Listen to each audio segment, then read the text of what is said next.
C'est avec une grande joie que je vous souhaite la bienvenue à cette conférence en mode blablado, organisée par la MDA du Hainaut, portée par l'AFJ Hauts-de-France, et consacrée cette année à un sujet à la fois délicat et crucial, le retrait scolaire anxieux chez les adolescents. Nous sommes réunis aujourd'hui dans cette belle salle de l'espace culturel Casa Dessus, de la ville de Louvrales, pour parler de ces jeunes qui, submergés par l'anxiété, finissent par s'éloigner de l'école. Parfois peu à peu, parfois du jour au lendemain. Ce phénomène souvent invisible porte pourtant en lui une grande souffrance. Il interroge notre système éducatif, nos pratiques d'accompagnement, mais aussi notre capacité collective à comprendre et à accueillir la fragilité psychique à l'adolescence.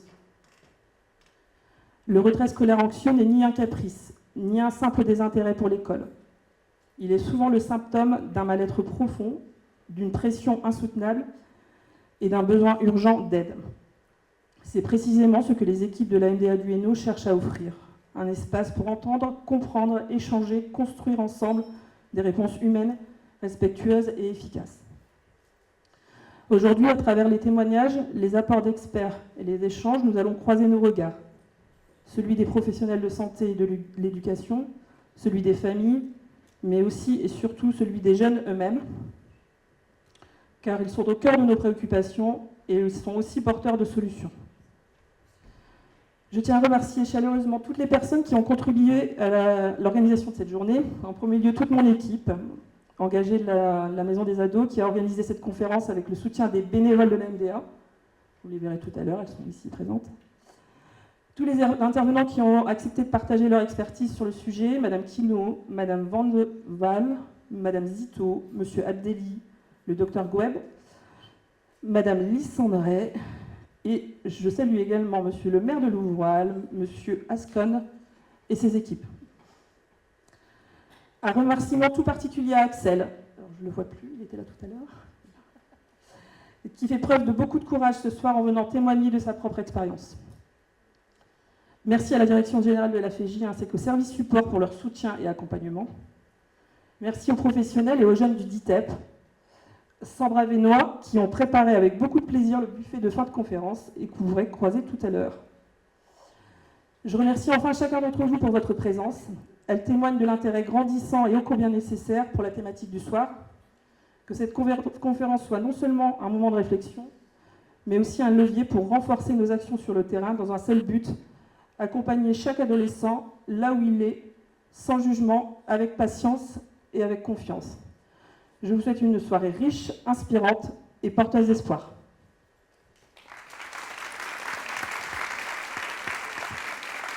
Et je laisse la parole à Madame Cathy Carpentier, cadre de soins à la Maison des Ados. Un exercice que je préfère faire. Alors, bonjour à toutes et à tous. Alors, comme vient de le dire avec éloquence Madame Becquebrède, l'ensemble de l'équipe de la Maison des Adolescents du Hainaut de Maubeuge et de Valenciennes vous remercie de votre présence et vous souhaite une agréable conférence.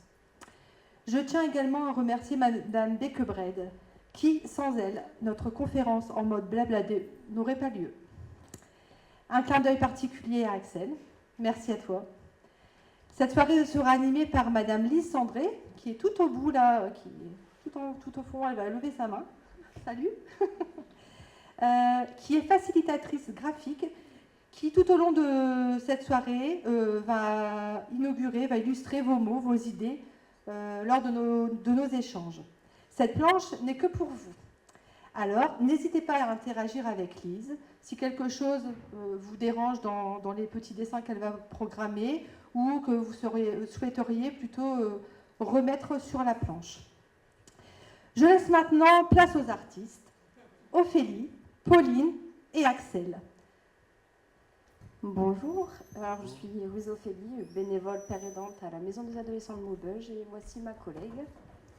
Bonjour, alors moi c'est Pauline, donc, comme l'a dit Ophélie, je suis également bénévole père aidante à la MDA où j'ai été suivie il y a quelques années. Et toi c'est comment? Moi c'est Axel, j'ai 17 ans et je suis élève au micro-lycée de Maubeuge à Pierre-Forest. D'accord, et qu'est-ce qui t'amène aujourd'hui? Pourquoi tu as souhaité nous rencontrer? Aujourd'hui, je souhaite être là pour témoigner de ce que j'ai pu vivre avec tout ce qui est scolaire et le décrochage. D'accord, donc à partir de quand ça a été compliqué pour toi dans ta scolarité? À partir de la sixième, en primaire tout se passait bien, j'avais jamais eu de problème, et à partir de la sixième, jusqu'à la fin cinquième, on a commencé à me harceler sur mon poids. Puis après, il y a eu autre chose, etc. Et du coup, qu'est-ce que tu ressentais?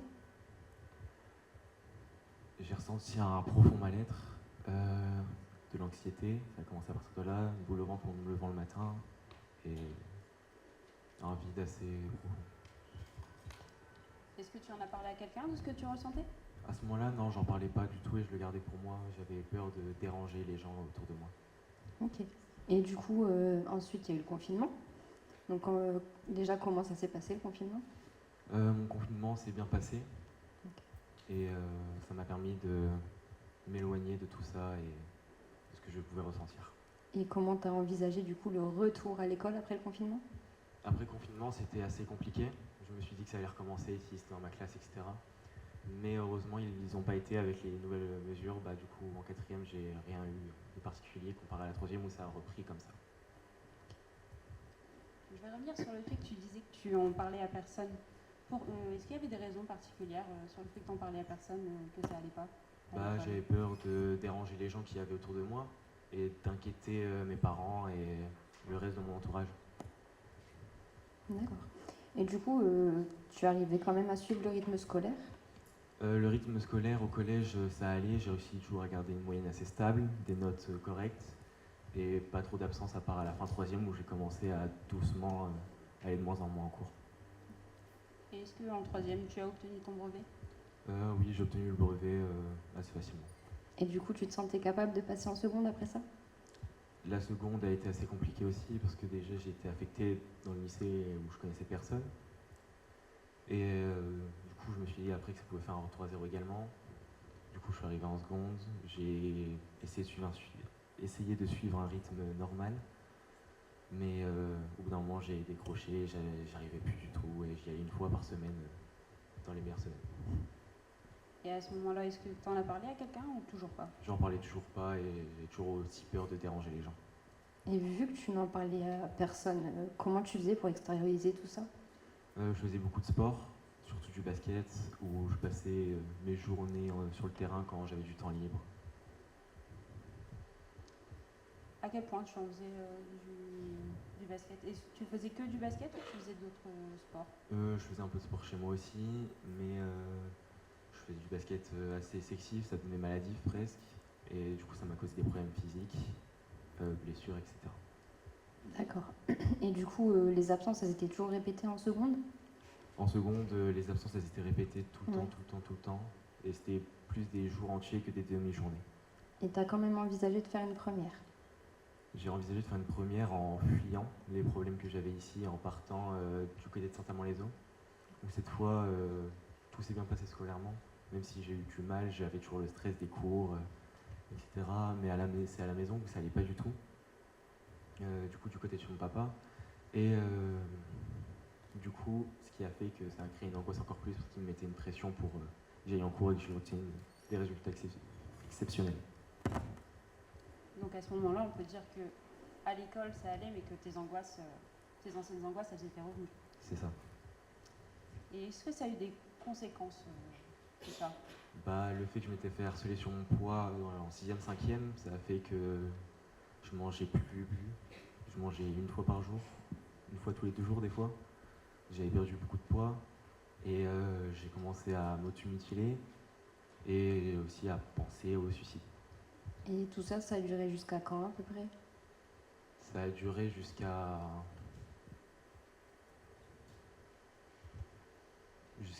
l'été dernier à peu près. Et tu dis que ça a duré jusqu'à l'été dernier, donc comment ça s'est résolu? Enfin, quelles ont été les solutions apportées? En février 2024, je suis retourné chez ma mère et du coup j'ai tout vidé, j'ai parlé. Après, on a décidé de m'emmener voir un psy. Et à partir de là, du coup, j'ai été suivi pendant quelques mois. Et après, on a trouvé le micro-lycée dans une période où du coup, j'allais plus au lycée pour me réintégrer au rythme scolaire en cadre. D'accord. Et du coup, tu en es où aujourd'hui? Quels sont tes objectifs? Aujourd'hui, c'est de garder un rythme scolaire correct en ayant mon bac. Et toi, comment tu te sens maintenant?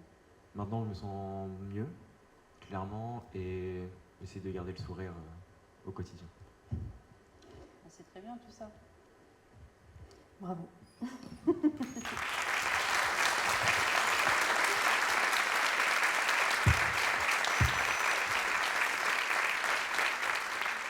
On va se présenter en attendant. Donc moi, je suis Lison Chotard, je suis la psychologue clinicienne de la Maison des adolescents de Maubeuge et je suis accompagnée du coup de Betty, ma collègue infirmière. Sur Maubeuge aussi, parce que la petite particularité, on l'a peut-être pas dit encore, c'est que du coup, la Maison des ados du Hainaut est répartie sur 2 antennes. Donc on a l'antenne de Valenciennes et l'antenne de Maubeuge. Voilà. Ah, super. Alors du coup, donc à la Maison des adolescents, donc nous on accueille des jeunes, donc des ados entre 11 et 25 ans. C'est une vision un petit peu parfois dite élargie de l'adolescence, mais finalement ça s'explique à la fois par les neurosciences, puisque il a été démontré que notre cortex préfrontal se termine aux alentours effectivement de 25 ans. Et dans notre région, c'est aussi pour pallier finalement au manque parfois de structures et de moyens qu'on peut avoir aussi. Et donc, on accompagne les jeunes jusqu'à 25 ans. Ça, c'est vraiment propre à la Maison des ados du Hainaut. On accompagne aussi les familles d'adolescents. C'est vraiment au sens pareil assez élargi. Ça peut être les parents, ça peut être les grands-parents, les cousins, les cousines. Ça peut être les assistantes familiales aussi, bien sûr. Donc, vraiment toutes les personnes qui constituent l'environnement de l'adolescent. Et donc, forcément, également aussi les professionnels qui gravitent tout autour. On travaille beaucoup avec l'éducation nationale, puisque forcément, ils sont un petit peu en première ligne aussi avec les ados. Et c'est beaucoup eux qui nous les orientent aussi directement. Et donc, c'est important d'être là aussi à leur côté et de travailler ensemble. Mais il n'y a pas que. Hop. Alors, donc à la Maison des ados, on a différents professionnels qui vont entourer l'adolescent. On a donc notre directrice, Madame Becquebret, que vous avez pu voir tout à l'heure. On a également donc, un médecin psychiatre par antenne, donc le docteur Bonor et le docteur Mujinga pour Maubeuge. Nous avons 2 coordinatrices que vous avez vues, donc Cathy et Fanny, 2 psychologues, donc Cindy que vous verrez tout à l'heure, et moi-même pour Maubeuge, 2 infirmières, Betty et Anaïs, une éducatrice spécialisée, Blandine, une assistante de service social uniquement sur Valenciennes, puisqu'ils ont de la chance, avec Gaëlle. Nous, on a un animateur socio-culturel avec Jérôme, que vous verrez tout à l'heure aussi, et on a la chance d'avoir pour chaque antenne une secrétaire, donc Mélanie et Lucille. Voilà, et donc chacun a vraiment son rôle au sein de la Maison des ados, et on a des accueillants donc, généralistes et des accueillants, entre guillemets, spécialisés. Donc ça sera les psychiatres et les psychologues. Donc ensuite, à la Maison des ados, on accueille les jeunes sur rendez-vous principalement. Bon, après, on fait des accueils spontanés, mais on privilégie quand même les rendez-vous. C'est beaucoup plus facile pour l'organisation. Donc, quand on accueille un jeune, on l'accueille sur un entretien individuel. Donc, dans un premier temps, lorsqu'il est accompagné, on fait une présentation de la MDA avec voilà, tout ce qu'on va pouvoir lui apporter, lui expliquer exactement à quoi on peut servir. Et donc, à la suite de cet entretien, il décide, et de cette présentation, il décide s'il veut commencer un petit entretien avec l'accueillant généraliste. Donc, lors de cet entretien, on lui réexplique qu'on fonctionne avec 4 critères. Donc, le premier, c'est sur l'anonymat. Bon, après, la plupart du temps, ils sont OK pour nous donner nom, prénom, adresse. Hein. Donc, après, pour nous, c'est vrai, pour nos dossiers, c'est beaucoup plus simple, et pour le suivi aussi. Ensuite, on leur explique que voilà, on est un service gratuit, puisque nous, on est financé par l'Agence régionale de la santé et le département. On lui explique aussi que en fait, tout ce qui va se dire lors de l'entretien individuel restera confidentiel entre nous, sauf forcément qu'il y a un bémol, s'il y a vraiment une atteinte à la limite de la protection de l'enfance. Donc, s'il nous fait certaines révélations, on lui explique que nous, on sera obligé forcément après concertation en équipe, hein, de faire remonter les informations, soit aux représentants légaux quand il y a une atteinte à sa vie ou l'atteinte à la vie de quelqu'un d'autre, ou après, selon les révélations, à certaines autorités compétentes.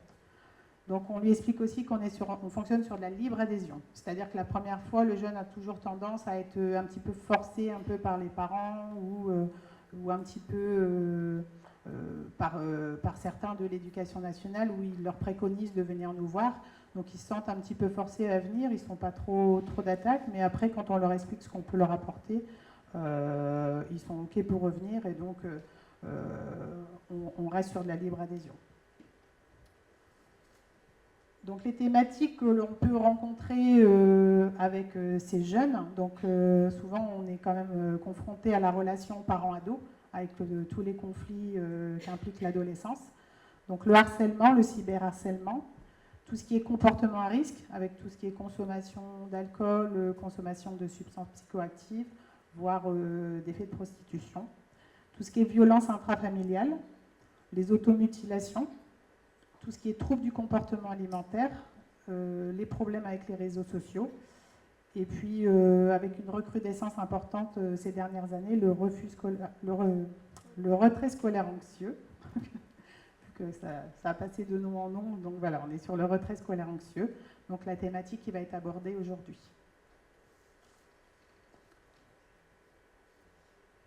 Donc aussi, je vous parlais tout à l'heure que voilà, quand on les accueillait, on faisait des entretiens individuels, et lors de cet entretien individuel, on leur explique qu'ensuite on peut leur proposer des ateliers collectifs au sein de la maison des ados, donc afin de réunir des groupes d'adolescents qui rencontrent plus ou moins la même problématique, afin de de les faire exprimer leurs émotions et puis leurs préoccupations. Donc au sein de la maison des ados, donc, il y a des groupes de parole qui sont souvent organisés avec des partenaires sur des thématiques que les ados choisissent, la plupart du temps. On fait aussi des ateliers thématiques qui sont réalisés au sein de la MDA souvent, pendant la période des vacances scolaires, parce qu'ainsi ça évite les absences scolaires. Donc par exemple, là au mois de février, avec l'équipe, on a monté un atelier Glow Up tes émotions. Et donc on a fait venir une make-up artiste qui est venue comment dire, maquiller un petit peu les émotions des jeunes, en fait, c'est ça. On avait vraiment fait un travail autour des émotions, comment ça pouvait être représenté en fonction des couleurs, etc. aussi par le maquillage, et c'était très riche. Voilà. Et ensuite, il y a des actions de sensibilisation et de prévention. Donc ces actions, elles sont à prévoir en amont, hein, parce qu'il faut que ce soit organisé, parce qu'on a un planning quand même qui est vite chargé. Donc ils sont réalisés à la demande. Souvent, c'est au sein de l'éducation nationale. Par exemple, il y a très peu de temps, mes collègues ils sont intervenus au collège Jules Verne à la suite d'une demande de l'établissement concernant des conflits qu'il pouvait y avoir entre parents et adolescents. Et pas plus loin que la semaine dernière, il y a une intervention au lycée Lursa de Maubeuge, une intervention avec les secondes d'une certaine section par rapport au comportement à risque et sur les addictions. Voilà. Et puis la MDA, c'est aussi des conférences comme ce soir en mode blablado qui devient une conférence annuelle, mais c'est également d'autres conférences qu'on a pu faire, notamment en partenariat avec Inner Wheel, une conférence sur être ado dans un monde actuel. Donc voilà, on essaye quand même de faire aussi des conférences, que ce soit avec des professionnels ou avec tout public. On a également un réseau partenarial qu'on veut dynamique et grandissant année après année, et c'est aussi grâce à eux qu'on arrive à faire des événements comme ce soir, parce que vous allez voir une partie aussi de nos partenaires qui vont venir discuter sur le sujet et voilà, partager un petit peu leurs connaissances, comment on peut partager nos pratiques au quotidien. Il y a également des projets européens. Cette année, il y a eu le projet Holden qui était autour de la pérédance en santé mentale adolescente. Donc Cathy a eu la chance d'aller notamment en Grèce pour échanger avec du coup des représentants d'un petit peu tous les pays. Alors il y en avait tout un tas, mais je ne vais pas tout retenir. Et pour justement échanger sur les pratiques et se donner un petit peu les bons outils aussi. Donc nous voilà, on a porté vraiment ce projet de pérédance. Et puis on a d'autres projets en perspective aussi, puisqu'on a un van qu'on compte utiliser sur Valenciennes, du coup plutôt. Le van des possibles, qui permettra d'aller directement dans des établissements scolaires. C'est un van aménagé où on peut recevoir des jeunes pour leur permettre d'aller un petit peu vers eux, quand eux n'osent peut-être pas forcément toujours venir vers nous. et de encore créer des liens et de venir apporter un petit peu tout ça à ces jeunes qui en ont le besoin. Donc voilà, en résumé, tout ce qu'on peut faire un petit peu à la Maison des Adolescents. Merci. Bonsoir à tous. Donc voilà, je me représente, je suis Marie Quinault, je suis directrice du CIO, du Centre d'information et d'orientation de Sambre-Avesnois. Ce qu'il faut savoir, c'est que la Sambre-Avesnois, on est sur 2 districts, hein, la Sambre et l'Avesnois, et c'est assez large.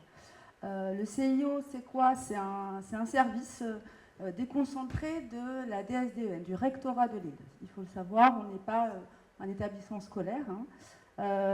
Le CIO est composé de psychologues de l'éducation nationale, sachant que dans notre équipe, il y a 16 psychologues de l'éducation nationale qui prennent en charge les établissements scolaires publics, collèges et lycées. On est sur on va dire un nombre d'élèves sur le bassin à peu près de 16 500, donc ce qui est déjà quand même pas mal. Chaque psychologue a donc, on va dire, à sa charge environ 1000 élèves. Bien évidemment, il ne va pas intervenir auprès des 1000 élèves, hein, mais potentiellement, il peut. Voilà. On a également 2 enseignants coordonnateurs de la mission de lutte contre le décrochage scolaire, ce qu'on appelle, nous, dans notre jargon, la MLDS. Je vous expliquerai un petit peu ce que ça implique. Alors, on reçoit au niveau du CIO, hein, les psychologues sont soit au CIO, soit en établissement scolaire, ils font les deux.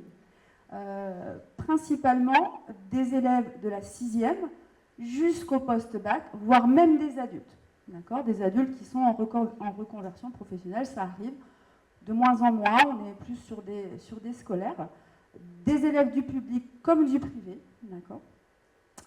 Et puis ce qu'on constate, hein, pour revenir à notre sujet de ce soir, c'est que finalement depuis une petite dizaine d'années, si le CIO avant était vraiment identifié comme de l'accompagnement à l'orientation, à de l'information, depuis une dizaine d'années, ce qu'on constate, c'est de plus en plus de rendez-vous de jeunes avec leurs parents qui ont des difficultés, qui ont des problématiques, notamment de mal-être, de santé mentale, de décrochage et pour le coup, ce qui nous intéresse ce soir, de retrait scolaire anxieux. D'absentéisme, on l'a dit tout à l'heure, de mal-être. Donc le jeune est reçu au CIO avec sa famille, hein, c'est toujours très très important d'avoir sa famille ou un représentant légal. Et le psychologue va, on va dire, balayer de manière systémique la problématique qui l'amène au CIO. Donc dans ce balayage, on va avoir les difficultés scolaires, les difficultés familiales, sociales, psycho-affectives, des besoins éducatifs particuliers. Vraiment, on est sur une analyse globale. D'accord ? Comme généralement le psychologue qui reçoit au niveau du CIO n'est pas forcément le psychologue de l'établissement où est scolarisé le jeune, il y a ensuite une communication entre le psychologue qui l'a reçu au CIO et le psychologue de l'établissement scolaire, hein, pour pouvoir ensuite, on va dire, prendre en charge au sein même de l'établissement. Parce que ce qu'il faut savoir, c'est que très souvent, ce que nous on constate, c'est que les familles, les jeunes n'ont pas, comme le disait Axel tout à l'heure, n'ont pas forcément dit qu'ils n'allaient pas bien. Au niveau du collège, au niveau du lycée, au niveau des professionnels, ça reste parfois un secret. Donc ça veut dire que parfois les établissements pensent simplement qu'il ne va pas à l'école, qu'il fait l'école buissonnière, entre guillemets, qu'il n'y a pas forcément de problématique derrière. Donc le principe, c'est de pouvoir faire la communication. Et finalement, le psychologue qui est en établissement scolaire va prendre en charge cette situation et en référer aussi à toute l'équipe, en gardant bien évidemment la notion de secret professionnel, hein, c'est important, mais pour pouvoir proposer des adaptations comme on vous l'expliquera après. Donc ça, c'est vraiment sur les jeunes qui sont encore scolarisés. Après, il y a aussi tous les jeunes qui sont déscolarisés. Vous savez que l'obligation de scolarité va jusqu'à 16 ans, d'accord ? Mais parfois, il arrive que des jeunes de moins de 16 ans soient déscolarisés, c'est-à-dire ne soient pas inscrits. C'est de plus en plus, malheureusement. Donc là, on a quand même une possibilité. Donc la démarche est la même, c'est-à-dire qu'ils sont reçus au CIO, il y a cette même analyse, mais là, en gros, le dossier me revient à moi dans ce sens où je vais pouvoir faire la communication avec les enseignants de la mission de lutte contre le décrochage scolaire, qui eux sont spécialisés dans le décrochage scolaire. Quand il s'agit d'élèves qui ont un retrait scolaire anxieux, comme je vous l'ai dit, c'est de plus en plus fréquent, qui ont ou qui ont eu, hein, c'est possible aussi que ce soit quelque chose qui soit pris en charge. Alors déjà, le psychologue qui les reçoit au CIO va orienter, si besoin, vers des professionnels de la santé mentale, hein, du bassin pour le coup, donc des psychiatres, des pédopsychiatres, la MDA aussi, hein, parfois c'est vraiment ce lieu d'écoute anonyme. Et ensuite, alors, on peut proposer à ces jeunes qui sont déscolarisés de passer par un dispositif de la mission de lutte contre le décrochage scolaire. Il y en a plusieurs, je ne vais pas aller en détail, mais ça permet quoi? Ça permet un retour progressif dans la sphère scolaire. Généralement, la sphère scolaire n'a pas répondu aux attentes ou aux besoins des élèves, hein. Parfois, ça arrive, ce n'est pas forcément que de la faute du jeune, il y a aussi des besoins qui n'ont pas été pris en compte. Et là, le principe, c'est de pouvoir revenir en formation. Alors, ça peut être une formation initiale, une formation en apprentissage, peu importe, à partir du moment où c'est travaillé et en douceur. En douceur, grâce à ces dispositifs qui vont alterner des temps en établissement, c'est possible, des immersions en entreprise, on peut favoriser un projet professionnel ou d'orientation. Tout est, on va dire, à la carte. Et nous, notre fer de lance au niveau du CIO, c'est de faire de l'accompagnement individuel. D'accord ? Et ça, c'est pour les jeunes de plus de 15 ans, voire de plus de 16 ans, où là, au niveau des préconisations, on va aussi orienter vers les partenaires, puisqu'il y a cette obligation de formation.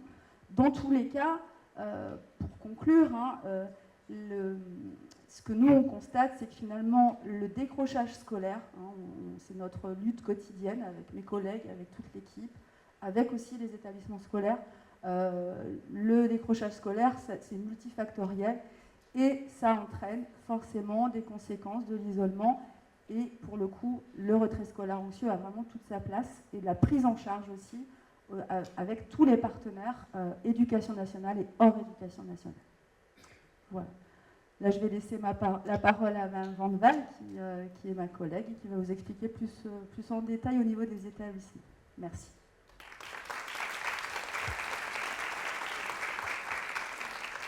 Bonsoir à tous, je suis Madame Van Val, je suis psychologue de l'éducation nationale, donc j'appartiens au CIO Sambre-Avesnois et à l'heure actuelle j'interviens au collège de Bavay et au lycée également de Bavay. Comme vous expliquait ma collègue, de plus en plus on est confronté à des retraits scolaires anxieux et à un mal-être chez les adolescents. Et nous, du coup, quand on est en établissement scolaire, en général, ils ne sont pas encore déscolarisés ou ils sont en voie de l'être. Et c'est là où, du coup, notre intervention va avoir tout son sens. Alors, soit on est sollicité directement par les familles ou par les élèves. Moi, ça m'arrive de recevoir des élèves qui me sollicitent en me disant que ça commence à devenir difficile de venir en cours. Ou par des parents qui ont déjà consulté leur médecin traitant, qui ont orienté. Parfois, c'est aussi par d'autres professionnels, des psychologues en libéral qui vont prendre contact avec nous et qui vont nous demander du coup d'améliorer un petit peu les choses sur le plan scolaire. Ou alors, nous avons ce qu'on appelle un groupe de prévention du décrochage scolaire. C'est un groupe qui se réunit tous les mois dans les établissements scolaires.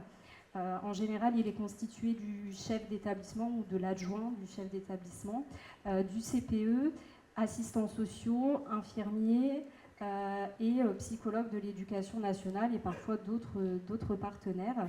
Et là, en fait, on va balayer tous les élèves de l'établissement et on va repérer en fait des élèves qui auraient des absences inexpliquées ou fréquentes. Suite à ce groupe de prévention du décrochage scolaire, quand on a repéré en fait les élèves, on va du coup contacter les familles, prendre contact également avec l'élève pour comprendre pourquoi il y a régulièrement des absences, qu'est-ce qui fait que du coup il a des difficultés à venir en classe. Quand il s'agit du coup quand on repère suite aux entretiens qu'on peut avoir avec les élèves et avec la famille de l'angoisse liée à l'école, on va s'assurer qu'il y ait bien une prise en charge sur l'extérieur et du coup on va réorienter l'élève sur l'extérieur, soit à la maison des ados. En général, c'est l'un des premiers partenaires chez qui on va envoyer. On peut envoyer chez des psychologues en libéral, parfois c'est des sophrologues. Enfin voilà, on est ouvert, on travaille avec l'élève et la famille pour qu'il y ait une prise en charge. Parce qu'en fait, c'est essentiel qu'il y ait une prise en charge. On aura beau mettre en place tous les aménagements scolaires qu'on voudra, on est capable de faire pas mal de choses, je vais vous expliquer par la suite, mais s'il n'y a pas la prise en charge sur l'extérieur, ça ne marchera pas. Parce que l'élève va être tellement pris par ses angoisses, s'il n'a pas les bonnes stratégies pour pouvoir gérer ses angoisses, il n'arrivera pas à revenir à l'école et à se confronter à tout ce qui pourrait être anxieux. Et on va voir du coup un repli sur lui-même avec des absences qui vont augmenter et du coup parfois une rupture totale avec le milieu scolaire. Et ça, c'est ce qu'on veut éviter à tout prix. Et parfois, c'est difficile de le faire comprendre aux familles, de dire que oui, nous, on va mettre en place des aménagements sur le plan scolaire, mais qu'il est important qu'à l'extérieur, il y ait un suivi et qu'on puisse faire le lien avec ce suivi. Moi, ça m'arrive fréquemment d'avoir des psychologues au téléphone et de discuter avec eux sur comment on retravaille progressivement le retour à une scolarité d'abord partielle, puis ensuite totale. Donc ça, c'est vraiment essentiel. On n'arrive pas à mettre en place des aménagements sur le plan scolaire si derrière, il n'y a pas un suivi sur l'extérieur, peu importe avec la personne qui va faire le suivi, mais c'est vraiment essentiel. Et ça, parfois, c'est vraiment une difficulté parce que du coup, on a des familles qui arrivent avec une ordonnance du médecin en nous disant « il y a une phobie scolaire, c'est noté noir sur blanc ». Et du coup, il faut mettre des choses en place. Oui, on va mettre des choses en place, mais du coup, il faut qu'il y ait le suivi sur l'extérieur parce que sinon, c'est voué à l'échec. Peu importe les aménagements qu'on mettra en place. Donc ça, c'est vraiment essentiel. On part de là, on fait le point avec le jeune, on fait le point avec la famille, on instaure un climat de confiance, on essaye de comprendre d'où vient cette anxiété. Est-ce que c'est parce qu'il y a une problématique de harcèlement qu'on n'aurait pas identifié, ça peut arriver. Est-ce qu'il y a une problématique autre, des changements au niveau familial? Est-ce qu'il y a des difficultés sociales, etc., etc. On fait vraiment une analyse systémique de la situation parce qu'en général, c'est souvent plurifactoriel. Est-ce qu'il y a une anxiété de performance scolaire aussi qui fait que du coup on angoisse à l'idée d'échouer et du coup de plus en plus on a des difficultés à venir, ça arrive, j'ai déjà eu des élèves qui souffraient de cette anxiété de performance qui faisait que petit à petit ils glissaient sur un retrait scolaire anxieux parce qu'ils n'arrivaient plus en fait à surmonter cette anxiété. Donc c'est vraiment une analyse globale de la situation pour pouvoir après faire du sur-mesure dans les aménagements scolaires. En termes d'aménagement scolaire, du coup, ce que les établissements sont capables de mettre en place, donc c'est toujours en lien avec le chef d'établissement, parfois avec le ou la CPE, parfois avec l'infirmière quand il y a des traitements, et également parfois avec l'assistante sociale quand on a des choses à mettre en place au niveau familial. Donc ça va être vraiment une équipe pluridisciplinaire qui va mettre en place les aménagements. Je ne vais pas être toute seule et parfois c'est vraiment important de pouvoir travailler à plusieurs parce qu'on va avoir des regards qui vont être croisés. On va travailler aussi avec les enseignants et puis on va réfléchir à ce qu'il est possible de mettre en place. On va peut-être parfois faire un retour progressif à la scolarité en mettant en place ce qu'on appelle un emploi du temps aménagé. C'est-à-dire que l'élève va s'engager à venir à certains cours et il aura l'autorisation de louper d'autres cours, d'accord? Il aura cette autorisation-là de ne pas venir à d'autres cours, ce qui permet en fait de revenir progressivement et d'avoir un emploi du temps peut-être qui va être moins chargé, avec une anxiété qui va être moins grande et qui du coup va permettre à l'élève de reprendre petit à petit ses marques. Et puis ça va lui permettre aussi d'avoir des temps off sur lesquels il va pouvoir souffler ou bénéficier d'une prise en charge. Donc les emplois du temps aménagés, c'est toujours avec l'aval du chef d'établissement et on va le mettre en place. Parfois, on va voir avec l'élève, voilà, on va cibler des matières où il se sent bien, où il se sent à l'aise, où il est en confiance et où du coup, ça va renforcer le fait qu'il se sent bien à l'école. On va toujours également travailler avec l'équipe enseignante. Une fois qu'on met en place un aménagement scolaire, on va prévenir l'équipe enseignante pour que l'équipe enseignante soit au courant de la situation, toujours avec l'accord de l'élève et de la famille. Mais du coup, ça facilite les choses parce que du coup, l'équipe enseignante sait qu'elle va être plus vigilante à cet élève. On va parfois, dans les aménagements, demander à ce qu'il n'y ait plus d'interrogation à l'oral parce qu'il y a des élèves qui vont craindre d'être sous le feu des projecteurs. C'est déjà pas facile d'être en classe.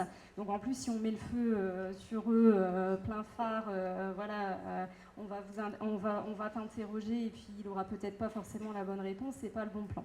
Donc les enseignants en général savent que cet élève-là, on va éviter d'interroger à l'oral.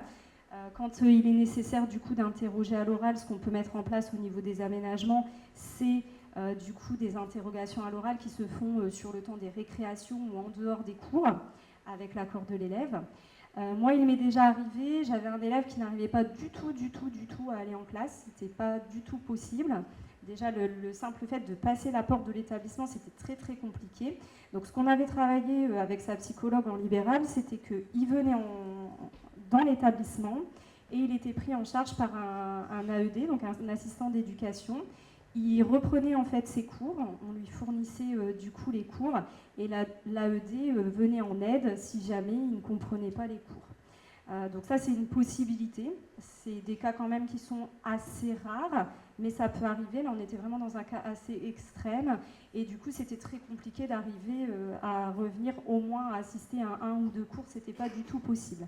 Donc là, le fait de venir en permanence, d'être avec un assistant d'éducation avec qui il était en confiance, de pouvoir rattraper ses cours, ça a permis progressivement un retour par la suite en classe. On peut aussi imaginer plein de choses. Ça va vraiment en fait être du sur-mesure, d'accord ? On va vraiment travailler avec l'élève, savoir qu'est-ce qui l'angoisse le plus et comment petit à petit on va combattre ces angoisses. Et du coup, on va faire ce travail en général aussi avec le partenaire extérieur qui suivra l'élève pour justement nous dire là oui, il est capable de faire ça, là par contre ça, on oublie directement. On peut aussi du coup faire imaginer, je pense par exemple au lycée, où du coup on a des échéances de bac, d'accord ? Donc du coup il y a des épreuves aussi à passer. Et du coup, comme on est sur un contrôle continu maintenant au niveau des épreuves du bac, on va permettre à ces élèves de passer les évaluations dans une salle où ils vont être à part et où du coup ils auront moins la pression d'être au contact du reste de la classe. Ça c'est aussi une possibilité. Donc du coup, sur ce type d'aménagement, on travaille toujours, je vous disais, en équipe, on travaille toujours avec l'accord du jeune. Moi, ça m'est déjà arrivé d'avoir des psychologues qui me disaient, voilà, il a besoin d'arriver un petit peu en avance, de faire une séance de relaxation avec des exercices de respiration qu'il connaît. Est-ce qu'il est possible du coup de le mettre dans une pièce où il va pouvoir faire ses exercices avant d'aller en classe ? Et ça on fait, d'accord ? Ça m'est déjà arrivé aussi d'aller chercher un élève sur le parking parce que la maman nous a appelé en nous disant mais là en fait il n'arrive pas à sortir de la voiture, c'est très très compliqué, on avait dit que c'était aujourd'hui et c'est pas demain et donc on calme un petit peu les choses, on va sur le parking, on demande comment il se sent, on respire ensemble et puis on avance progressivement jusque dans l'établissement et puis on voit si c'est possible ou non d'aller en classe et puis on travaille marche après marche, petit à petit. En se fixant des objectifs, parfois en ayant des retours en arrière, ça arrive, il y a des rechutes, d'accord, c'est un apprentissage, et donc du coup on est capable aussi parfois de revenir en arrière et de se dire bon là on a peut-être été trop vite, ou on a peut-être un peu trop mis la charrue avant les bœufs, et donc du coup on retourne en arrière, on explique aux jeunes pourquoi on fait ce petit retour en arrière, et on accompagne toujours. Ça c'est ce qu'on est capable de mettre en place, d'accord ? On va vraiment faire du sur-mesure et pour chaque jeune, du coup, on n'aura pas toujours la même intervention. Alors souvent, l'emploi du temps aménagé, ça revient quand même. Les évaluations à l'oral qu'on évite, ça revient aussi souvent. Mais on peut faire vraiment du sur-mesure et puis aller dans le détail pour chaque individu parce que chaque élève va être différent et chaque élève va avoir des craintes qui vont parfois être différentes. Et donc du coup, on va composer en fait avec ça, avec l'équipe, et on va voir ce qu'il est possible ou non de mettre en place. Mais s'il y a bien une chose à retenir, c'est qu'on est obligé de travailler tous ensemble, c'est-à-dire partenaires extérieurs, éducation nationale, élèves et familles. Et si à un moment donné, il y a l'un de ces personnes qui n'adhèrent pas en fait au projet, on n'y arrivera pas et on n'est pas des magiciens en fait dans l'éducation nationale. On sait faire beaucoup de choses, on compose beaucoup, mais on n'est pas des magiciens et on n'a pas de baguette magique. C'est pas parce qu'on va mettre en place des aménagements scolaires que le retrait scolaire anxieux va complètement disparaître en fait, parce que du coup c'est un trouble qui relève de l'anxiété et qui nécessite du coup d'avoir des stratégies, d'avoir une prise en charge essentielle pour pouvoir faire face par la suite petit à petit à ces angoisses et revenir à l'école. On va prendre le temps, du coup, on va aller doucement avec l'élève. Le but pour nous, c'est vraiment d'éviter les situations de décrochage, parce que comme vous disait ma collègue, on en a de plus en plus malheureusement. Et un jeune qui est en situation de décrochage, au final, il a des difficultés par la suite à revenir et à avoir un diplôme et après à s'insérer dans la société. Donc nous, c'est ce qu'on veut éviter à tout prix, mais il faut qu'on puisse travailler tous ensemble et on ne peut pas faire sans prise en charge sur l'extérieur. Voilà, je vous remercie. Je vais passer du coup la parole à Madame Zito qui va vous présenter le micro-lycée de Maubeuge. Bonsoir. Alors, d'abord, permettez-moi de féliciter Axel, j'y tiens, parce qu'il est de chez moi. Et il est de chez nous et je suis extrêmement fière de toi. Tu n'imagines pas à quel point. C'est une fierté presque maternelle. J'ai pas le droit de le dire, mais c'est ça. Et merci surtout d'avoir représenté tes camarades qui vivent des situations à peu près similaires. Donc merci infiniment. Je suis très très fière.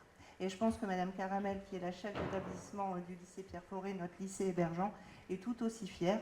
Bon, voilà. Donc merci beaucoup Axel. Donc bonsoir à tous. L'idée là pour moi c'est de vous présenter effectivement le micro-lycée de Maubeuge, mais de vous expliquer pourquoi en tant que structure de retour à l'école, notre équipe enseignante et nos adaptations permettent de gérer le trouble anxieux chez le jeune dans les enseignements. Donc d'abord, qu'est-ce qu'une structure de retour à l'école ? Les structures de retour à l'école, ou SRE, sont un dispositif du ministère de l'Éducation nationale mis en place pour lutter contre le décrochage scolaire.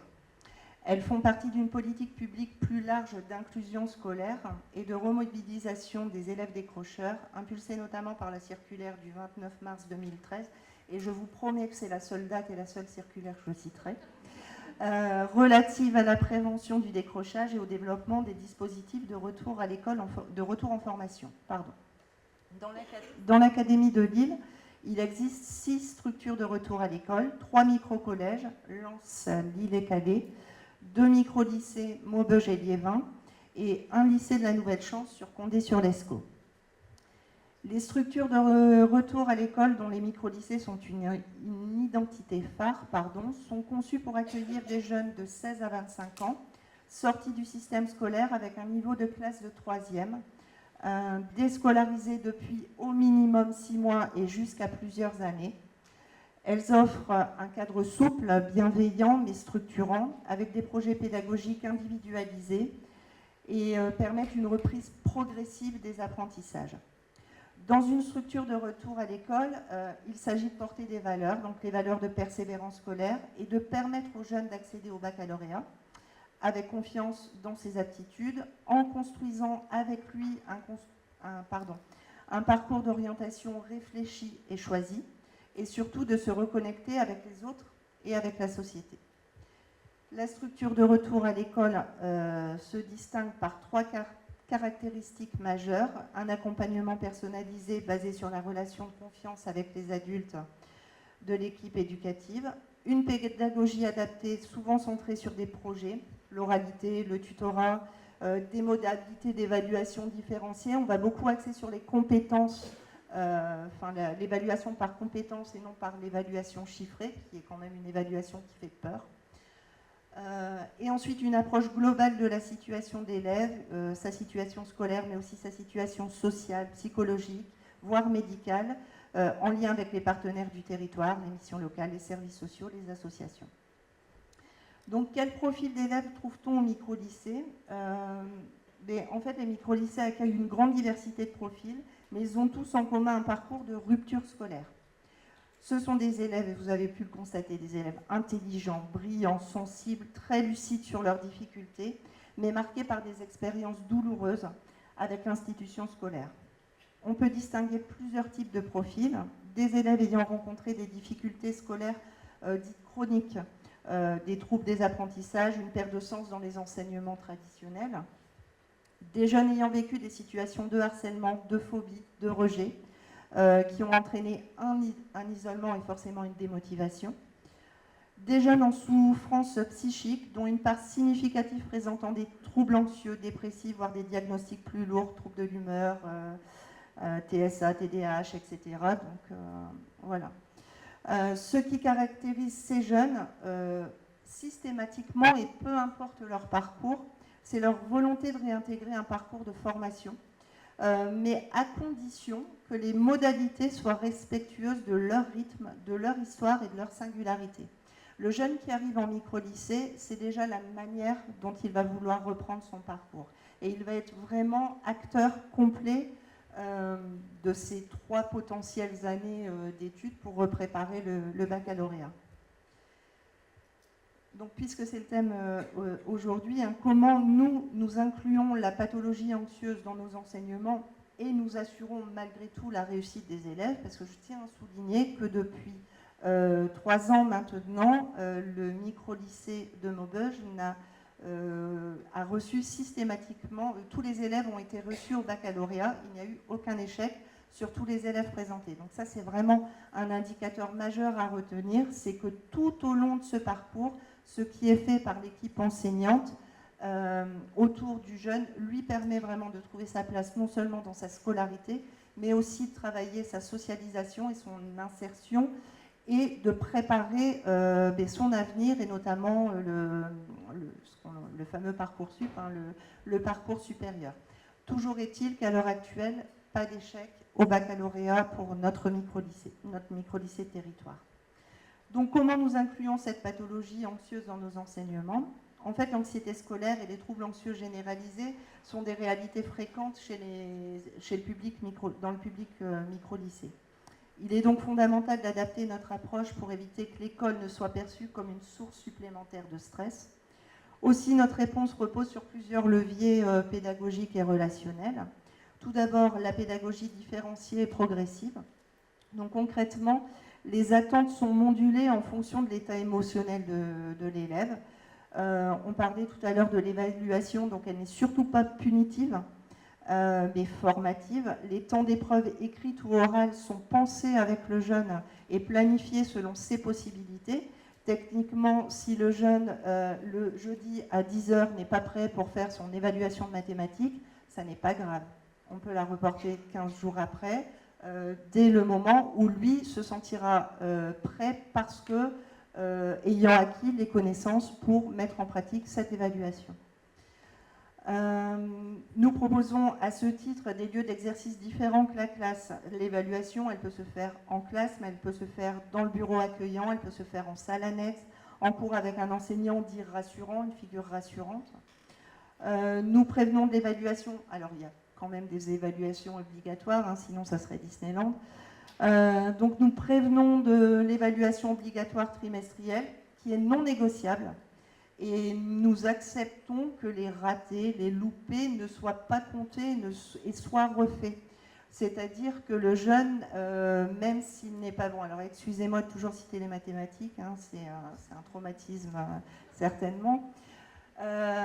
Admettons que l'évaluation de mathématiques n'ait pas été réussie, on peut lui proposer de la refaire plusieurs fois et on gardera la note la meilleure parce que tout simplement la note la meilleure est celle qui va porter l'acquisition complète des compétences. Et une moyenne, ça ne veut rien dire. En fait, la note n'est intéressante que si elle est Elle donne la valeur des compétences acquises, tout simplement. Donc, un jeune, s'il acquiert ses compétences au mois d'octobre et un autre au mois de décembre, on s'en fiche complètement. L'essentiel, c'est que ses compétences soient acquises et qu'elles lui servent au baccalauréat, tout simplement. Excusez-moi, parce que là, je me suis perdue. Non, toujours pas. Alors, ouais, l'important, c'est la valorisation de l'essai, de l'exercice, de susciter une dynamique vers la réussite. L'idée est qu'au terme du trimestre, la note retenue, voilà, soit celle qui exprime le maximum des compétences acquises. Nous privilégions les oraux, les travaux à rendre à domicile et surtout les bilans d'étapes réguliers.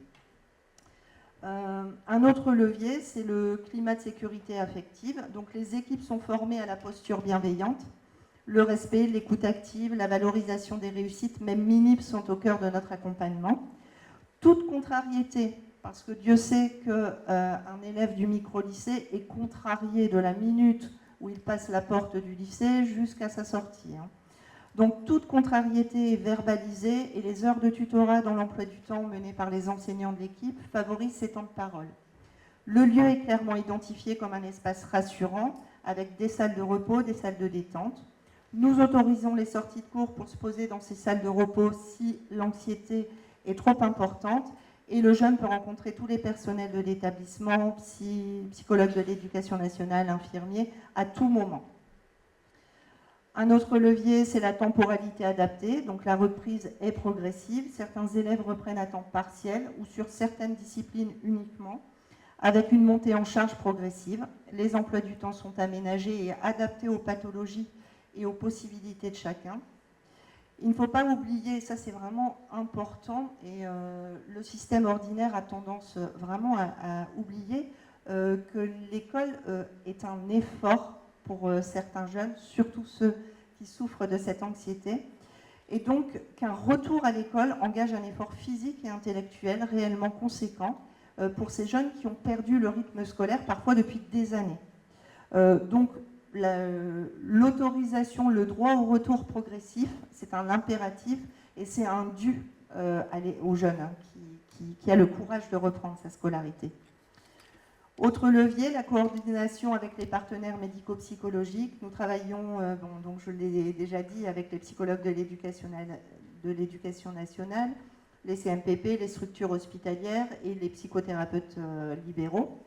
Des temps de concertation, d'ailleurs, permettent d'adapter les objectifs scolaires à l'état de santé de l'élève. J'ai déjà travaillé directement, par exemple, avec M. Goeb sur des jeunes que l'on se partage, des jeunes hospitalisés qui reviennent progressivement par le biais du micro-lycée. Ensuite, ce qu'il faut absolument installer sont des rituels et des repères stables pour les élèves anxieux. La prévisibilité, elle est apaisante, donc on favorise des emplois du temps stables, des consignes claires, un cadre rassurant. Enfin, on valorise aussi le droit à l'erreur et à la pause. Le stress vient souvent de la peur de l'échec, vous le savez, et du jugement. Donc on insiste sur le fait que l'apprentissage est un chemin et qu'à chaque avancée, même là, c'est une victoire. Ça peut paraître bête à dire, mais leur dire tous les jours qu'ils sont courageux, qu'on est épaté de la réussite, et le dire et le penser, parce qu'il ne suffit pas de le dire, c'est un pas énorme dans leur chemin de réparation. Donc en conclusion, les structures de retour à l'école comme les micro-lycées sont bien plus que des structures de remédiation, sont des lieux de reconstruction, d'espoir et de résilience. Et inclure les troubles anxieux dans notre pratique, ça n'est pas un obstacle, mais au contraire un levier pour inventer une autre école plus humaine et plus inclusive. Je vous remercie. Et cher monsieur, c'est à vous, monsieur Attali.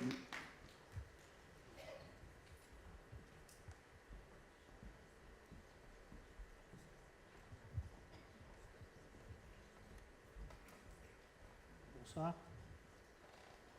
Ça marche, ouais. Donc, monsieur Abdelli, dont je travaille à l'AEP, à l'Association d'éducation et de prévention, sur le secteur du Val-de-Sambre. Alors, la prévention spécialisée, c'est, comment dire, on intervient sur des quartiers en QPV, quartier prioritaire politique de la ville. On a pour mission d'accompagner des jeunes en rupture avec des phénomènes de marginalisation. Donc on leur propose un accompagnement individuel. On a aussi comme mission d'intervenir dans les quartiers, donc de faire du travail de rue, de faire de la présence sociale dans les quartiers, de renouer le lien avec ces jeunes qui sont en décrochage. Donc on a 3 équipes sur le territoire. On a une équipe sur Gemont, une équipe sur Louvral, une équipe sur Aumont et une équipe aussi dans la Vénois sur Fourmies. Donc les équipes sont constituées d'éducateurs, d'une psychologue, Aline, qui est présente à côté de moi. Donc voilà, donc dans un premier temps, on fait de la présence sociale, on observe dans les quartiers les phénomènes de groupe, on va vers le public, on essaie de les rencontrer, de discuter avec eux, de créer du lien et progressivement créer une relation de confiance et leur proposer pour ceux qui veulent, parce qu'on est aussi sur un peu comme la MD1, hein, c'est de la libre adhésion, on leur propose un accompagnement éducatif pour répondre à leurs problématiques. Donc ça peut être différentes problématiques, hein. Ça peut être du décrochage scolaire, ça peut être de l'insertion professionnelle, ça peut être des problématiques de justice. Bon, on est très très généraliste, hein, on accueille tout type de problématiques et après bon, on a une bonne lecture du réseau partenariat avec lesquels on travaille pour répondre aux problèmes des jeunes. On a aussi une particularité en prévention spécialisée qui est propre au département du Nord. On a des postes à LSES, acteurs de liaison sociale dans l'environnement scolaire. Donc on a 6 éducateurs qui interviennent dans les établissements scolaires du Val de Sambre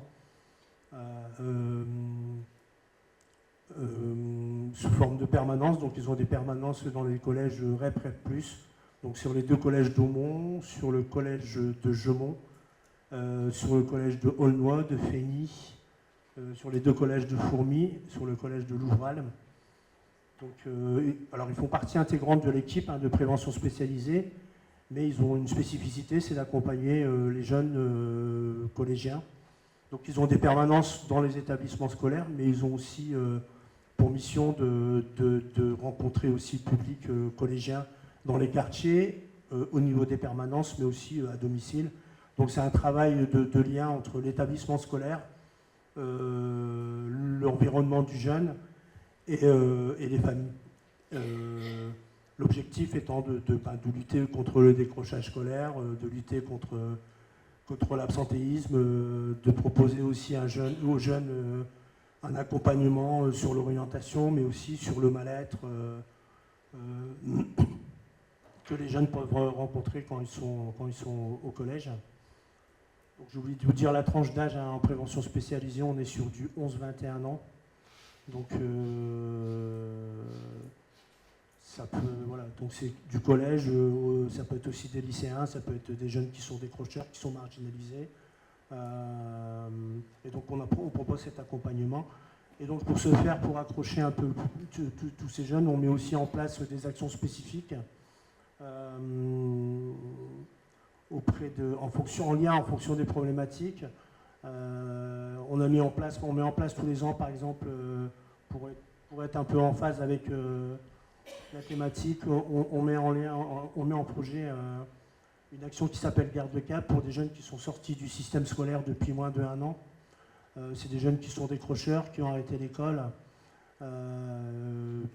souvent en lien aussi avec des souffrances au niveau de la scolarité. L'idée, c'est de créer un collectif avec ces jeunes-là et de les accompagner sur ou une rescolarisation ou travailler avec eux un projet autour de, en lien avec l'insertion, du jeune, quoi. Je vais vous passer ma collègue Aline qui va plus parler des problématiques rencontrées auprès des collégiens. Bonsoir. Donc moi c'est Aline Lécuyer, je suis psychologue de rue à l'association d'éducation et de prévention. Donc moi j'interviens sur tous les secteurs parce qu'il n'y a qu'un poste de psychologue pour l'ensemble des secteurs. Et en fait, on va dire l'atout que j'ai par rapport peut-être à d'autres psychologues, à d'autres confrères, consoeurs, c'est que je peux intervenir partout. Au sein des collèges, alors je ne prends pas la place de mes collègues psy-UN, c'est pas le but, c'est vraiment de venir travailler avec eux, parce que voilà, j'ai l'avantage de pouvoir par exemple aller au domicile, de rencontrer les familles, d'aller dans les structures, enfin voilà, c'est vraiment assez libre. J'ai quand même un cadre très très souple qui permet aussi d'entretenir un bon lien et une bonne accroche, un lien thérapeutique avec les jeunes. Et puis parfois, bon, c'est voilà, des jeunes qui sont en souffrance scolaire, c'est parfois compliqué déjà d'aller voir un psy, mais peut-être aussi de rester au sein de l'établissement scolaire. Donc là, le but, voilà, je peux intervenir au sein de l'établissement scolaire, mais aussi en dehors. Donc souvent, je travaille forcément en lien étroit avec les postes ALCES, qui eux vont repérer en fait les problématiques liées au décrochage scolaire. Donc ça peut être voilà, le retrait anxieux, mais d'autres problématiques. Et en fait, c'est le poste ALCES qui va diagnostiquer dans un premier temps. Et puis ensuite, si le jeune, bien sûr, est d'accord, je rentre en contact avec lui et on peut aussi mettre en place un suivi psychologique. Je pallie aussi voilà, aux attentes des CMP et des libéraux. Le fait d'avoir un cadre d'intervention très souple fait que voilà, je suis assez disponible en fonction des lieux où je me trouve, hein, parce que du coup je suis une fois par semaine dans chaque lieu de l'Avesnois d'intervention. Voilà. Donc voilà, on travaille beaucoup avec les postes ALCES et on a aussi un dispositif qui s'appelle le SAS, qui est un dispositif en fait où j'interviens le mercredi matin sur un atelier gestion des émotions. C'est un dispositif qui accueille les jeunes exclus. Donc c'est les collégiens exclus, alors pour des problèmes de comportement, mais parfois ces problèmes de comportement peuvent cacher voilà, une souffrance à l'école. Et c'est un dispositif, donc au lieu que ces jeunes exclus restent chez eux, on les accueille nous dans nos locaux à Louvroil, et puis on leur propose en fait autre chose que l'école.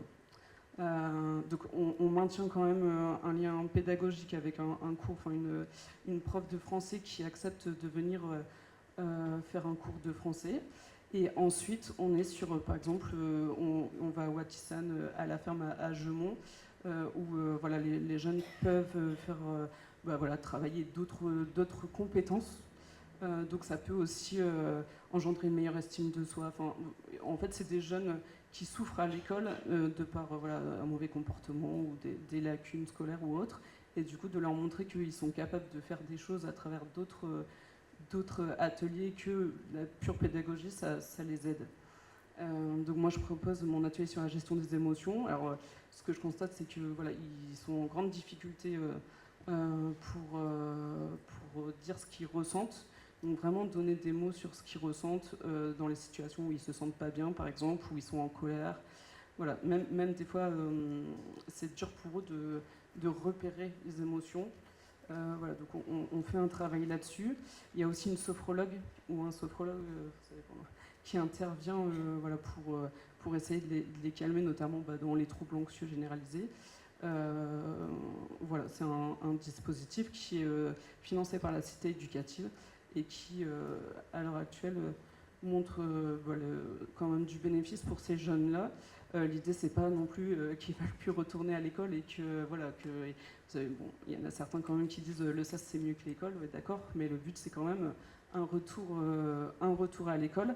Et du coup, les postes ALCES, ils travaillent vraiment en collaboration avec l'école pour qu'on maintienne, par exemple, on peut aussi travailler avec l'éducation nationale pour un emploi du temps aménagé. Enfin, voilà, on essaye vraiment d'adapter on n'a pas de... suivant c'est vraiment très inter-individuel. Suivant la situation du jeune, on adapte vraiment notre intervention, notre accompagnement. Et moi aussi, du coup. Voilà.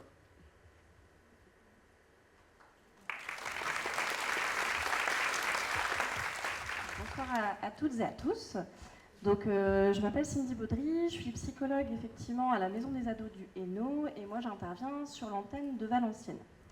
Donc là aujourd'hui je vais vous parler surtout de la partie vraiment accompagnement thérapeutique, enfin en tout cas ce qu'on peut mettre en place au niveau de la Maison des Ados.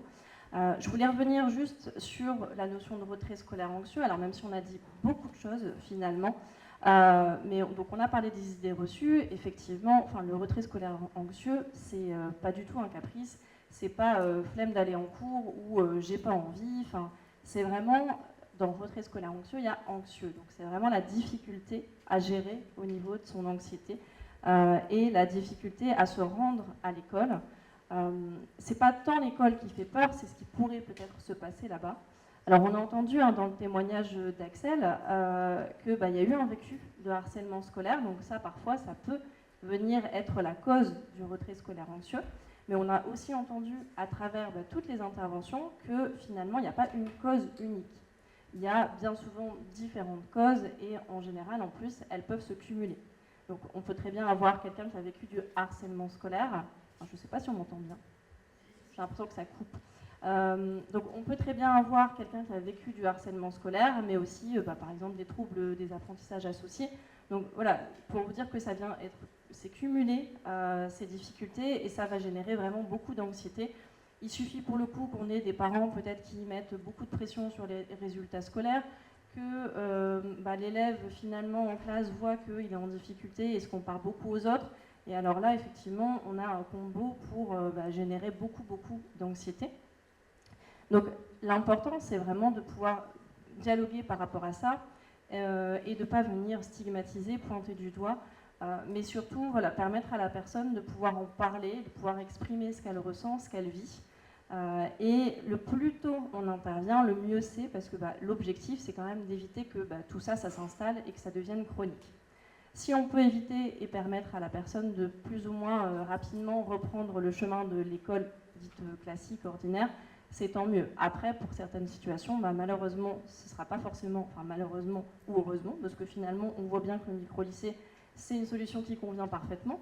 Mais en tout cas, si la solution de la scolarité ordinaire n'est pas idéale, il y a d'autres solutions qui existent. Et en tout cas, l'idéal, c'est de trouver la solution qui convient aux jeunes. Donc, je disais, le plus tôt possible, plus on intervient précocement, mieux c'est. Et on a entendu également l'importance finalement de la collaboration entre toutes les personnes, à la fois l'adolescent, mais aussi bien évidemment les partenaires de l'éducation nationale, mais aussi les professionnels qui interviennent, puisqu'on a dit, on a beau mettre tous les aménagements qu'on veut en place au niveau scolaire, si on ne traite pas les difficultés plus au niveau anxiété, finalement c'est voué à l'échec.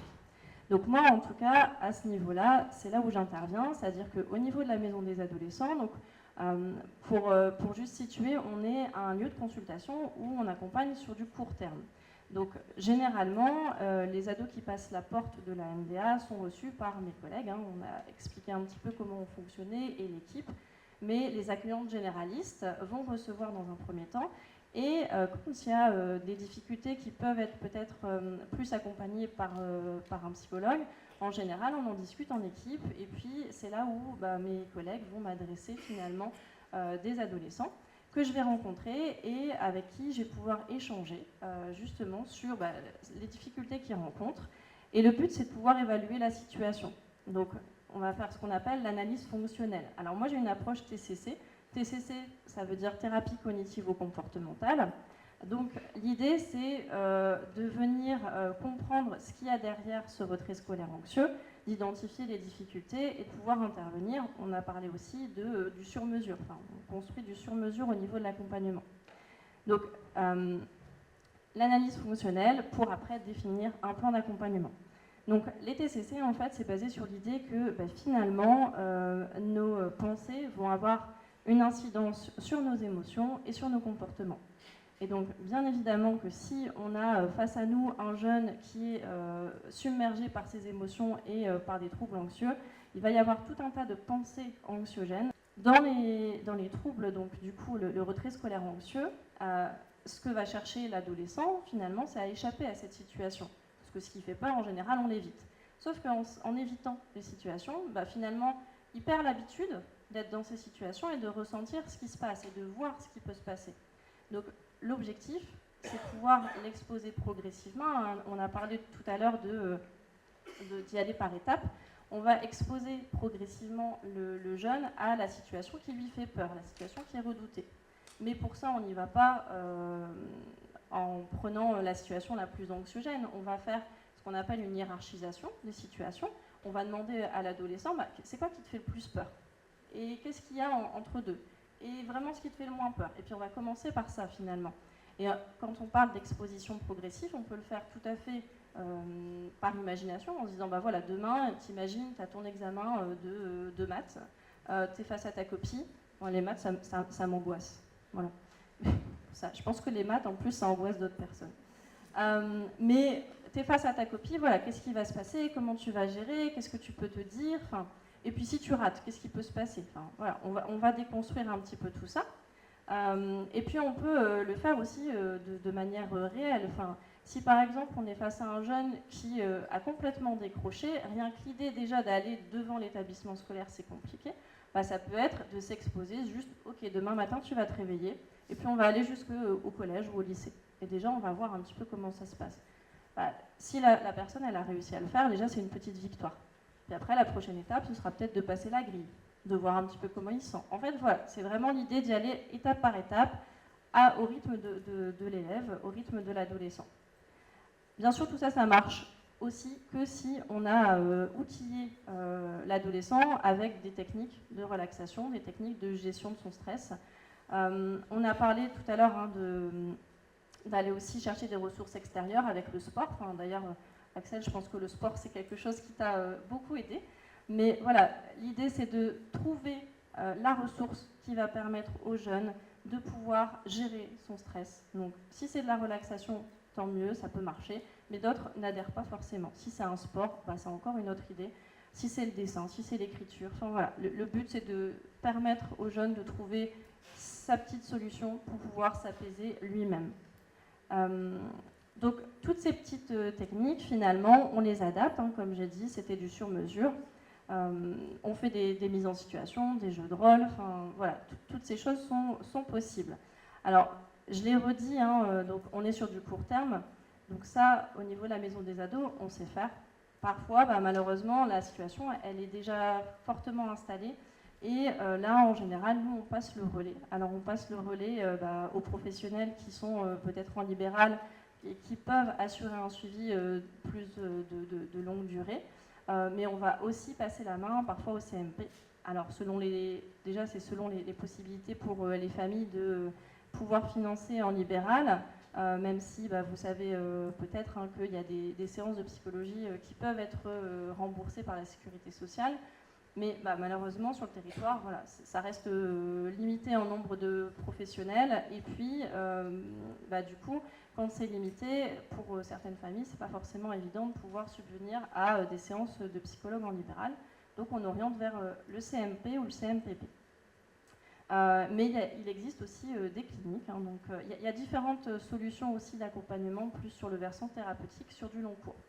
Donc là, je vais passer la parole au docteur Goeb, parce que donc, le but, c'est qu'il puisse aussi vous présenter, lui, sa pratique et parler de ce qu'il fait dans son quotidien.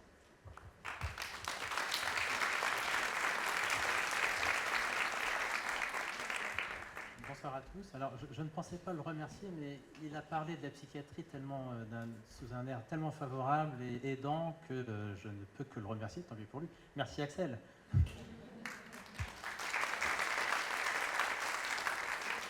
Je travaille avec toute mon équipe, une partie de l'équipe qui est venue ici ce soir, à la clinique des Hauts-de-France, à Louvral, dans le pôle de pédopsychiatrie qui comporte un service d'hospitalisation à temps complet de 14 ados de 12 à 18 ans et un hôpital de jour avec une file active de 25-30 ados des mêmes âges qui permet une prise en charge dans la durée pour des ados qui viennent une fois, deux fois, trois fois, voire tous les jours dans la semaine, pour des soins inscrits dans la durée, en lien avec les parents et en lien avec l'école ou le micro-lycée ou un soutien scolaire, enfin une vie à l'extérieur. L'hospitalisation à temps complet a deux missions, un accueil post-crise pour des adolescents qui ne vont pas rester forcément très longtemps, et un accueil un peu plus long pour des ados qui ont besoin d'une contenance psychique hospitalière un peu plus long. Donc, pas mal de missions avec des projets d'accueil post-urgence un peu plus développés pour rendre service à une population défavorisée en demande. On n'a pas beaucoup de structures, mais quand même, on arrive, et merci à la FEJ pour cet effort, à se rassembler et à travailler ensemble, et c'est évidemment à nos yeux tout à fait essentiel. Les modalités d'admission sont assez simples. Vous déposez un dossier, la famille dépose un dossier de préadmission sur le site internet, il y a une préadmission, on se rencontre et puis on définit les soins les plus appropriés. En général, une hospitalisation à temps complet, d'abord. En général, c'est 3 semaines, 3 semaines, 1 mois. Et puis, dans certains cas, quand il y a besoin, on décide d'une hospitalisation de jour et on essaye de commencer les soins de jour à partir du temps plein pour qu'il y ait une transition assez souple. Les soins en psychiatrie sont assez... Alors, il y a eu beaucoup de choses qui ont été dites et je vais essayer d'éviter les redites, mais comment ça marche la psychiatrie? Je vais essayer d'éviter de vous faire peur et de dédramatiser la psychiatrie. Un des lieux communs, ça serait que c'est pour les fous, c'est pour les feignants, c'est pour... Pas du tout. La psychiatrie a mauvaise presse, mais elle l'a aussi cherché en incriminant beaucoup les parents. Et il faut vraiment insister sur le fait que nous cherchons à travailler avec les parents qui ont leur expérience de l'enfant, qui ont leur expérience de vie, et qui sont en fait des alliés, qui ne demandent qu'une chose, dans les bons cas, que leur enfant aille mieux. On ne peut pas travailler contre les parents, on ne peut pas travailler à la place des parents, on ne peut que les inviter, on le fait pas assez, mais on le fait, les inviter à travailler avec nous pour le bien de leur enfant, sans qu'ils deviennent des professionnels, mais quand même des alliés, des co-thérapeutes vraiment associés à la prise en charge. On ne peut pas travailler contre. On essaye de travailler pour les soutenir aussi, pour essayer qu'ils puissent accueillir au mieux leur enfant le soir ou après l'hospitalisation, en tout cas pour les porter dans leur vie d'adolescents, de futurs adultes plus tard. Alors je parle de l'adolescence. On s'occupe d'ados de 12 à 18 ans. Alors on sait quand est-ce que ça commence, on ne sait pas quand est-ce que ça finit. Certains vont jusqu'à 25 ans, nous arbitrairement, c'est comme ça, on s'arrête à la majorité à 18 ans. Qu'est-ce que c'est que l'adolescence? Petite généralité, c'est une période assez longue, heureusement qu'elle est assez longue, de transition entre le monde protégé de l'enfance, où l'enfant peut avoir des tas de fantasmes, tuer son père, etc., mais il n'en a pas les capacités physiques. Et l'âge adulte, où là l'enfant, la personne, est attendue en étant autonome d'elle-même sur le plan financier, autonome d'elle-même sur le plan psychique, et dans certains cas, devenir lui-même parent, avoir des enfants. Et c'est pas facile de gagner cette autonomie, de quitter le monde protégé de l'enfance pour devenir autonome et soi-même parent. Avec une épreuve majeure qui est la sexualité, l'accès à la sexualité, à la reproduction, à la sexualisation des liens. Tout ça est source de fantasmes qui sont plus ou moins mal vécus, plus ou moins mal tolérés et qui peuvent faire effraction. Alors j'entendais parler de pression tout à l'heure. Oui, il y a une pression énorme à l'adolescence et la pression, elle vient de l'intérieur. Il y a une pression scolaire également, mais la pression essentielle, elle vient de l'intérieur. La phobie scolaire, c'est un tableau, vous en avez parlé, décrit pas mal de signes, c'est un tableau très variable qui peut être très simple avec quelques évitements scolaires, plus ou moins anxieux, et puis les choses rentrent rapidement dans l'ordre parce que les parents se mobilisent un peu, parce que l'école se mobilise un peu, parce que les copains se mobilisent, parce qu'il n'y a pas trop d'écran, parce que ceci, parce que ça. Il y a des cas beaucoup plus difficiles, avec des comorbidités, des cas difficiles plus intenses, avec un refus scolaire anxieux complet, entier, et un retrait relationnel important, avec une vie sociale qui est anéantie, des dépressions, des mises en danger, des scarifications, un isolement dans la chambre, et puis éventuellement des symptômes plus compliqués. Et voilà. Il peut y avoir des troubles du sommeil massif, des troubles alimentaires. En tout cas, la phobie scolaire, le retrait scolaire, interroge beaucoup de choses. Interroge en particulier la pensée, interroge le lien à l'autre, dans la famille, avec soi et avec des inconnus. interroge le savoir, l'accès au savoir, le plaisir d'apprendre de quelqu'un, de l'instituteur, et qui peut faire peur. La relation à l'autre, elle peut être menaçante. Elle peut être menaçante parce que investir l'autre peut, chez certains adolescents, signifier se désinvestir soi, avec un déséquilibre entre l'investissement de l'objet extérieur et l'investissement narcissique de soi-même. Et il faut garder cet équilibre. On ne peut pas tout donner, on ne peut pas tout garder. Il faut trouver cet équilibre entre soi et l'autre, et l'adolescent en difficulté peut souffrir de ce déséquilibre entre l'extérieur, entre l'investissement extérieur et l'investissement vers soi. Déséquilibre, comme disait Philippe Jamet, narcissico-objectal, qu'il faut aider l'adolescent à retrouver. Le plaisir de penser est absolument essentiel. Penser avec autrui, penser avec une énergie libidinale, penser avec plaisir, réfléchir avec plaisir et apprendre avec plaisir à partir de quelqu'un d'autre. Et ce n'est pas toujours évident d'apprendre avec un instituteur, avec sa mère, avec les infirmiers, avec peu importe, les éducateurs, les infirmiers, que d'apprendre dans un livre. Des fois, la relation fait tellement peur que l'ado refuse absolument tout contact avec toute personne, mais, comme on l'a dit plusieurs fois, peut être excellent élève, être très intelligent et apprendre très bien sur des livres. Le livre ne va pas se mettre en colère, le livre ne va pas être déprimé, le livre ne va pas râler, le livre n'exige pas de sourire, de regard, etc. C'est parfois beaucoup plus simple. J'aime bien la comparaison entre le retrait scolaire anxieux et l'anorexie, avec des tableaux très différents. Le point commun entre toutes les difficultés qu'on rencontre à l'adolescence, c'est que l'adolescent se met en danger à une agressivité très importante qui se retourne sur lui-même, que ce soit par descarification, par une anorexie, un refus de manger, avec une menace vitale, ou que ce soit par la phobie scolaire, parce que l'ado se replie, se coupe, se prive des profs, se prive des copains, se prive d'une vie sociale et se reclue à la maison et se prive de ses parents et s'enferme dans sa chambre. Alors vous parliez, monsieur, du jiu-jitsu, c'est très intéressant parce que le sport mobilise le corps mobilise les pensées. Il faut se contrôler, il faut canaliser son agressivité, c'est pas du tout évident, et éviter que cette agressivité se retourne contre soi. Et l'adolescent en échec, il va mettre en échec ses apprentissages, ses relations avec ses parents, et va finir par s'attaquer lui-même. Et s'il y a une chose qu'on ne peut pas empêcher l'adolescent de faire, c'est de se faire du mal.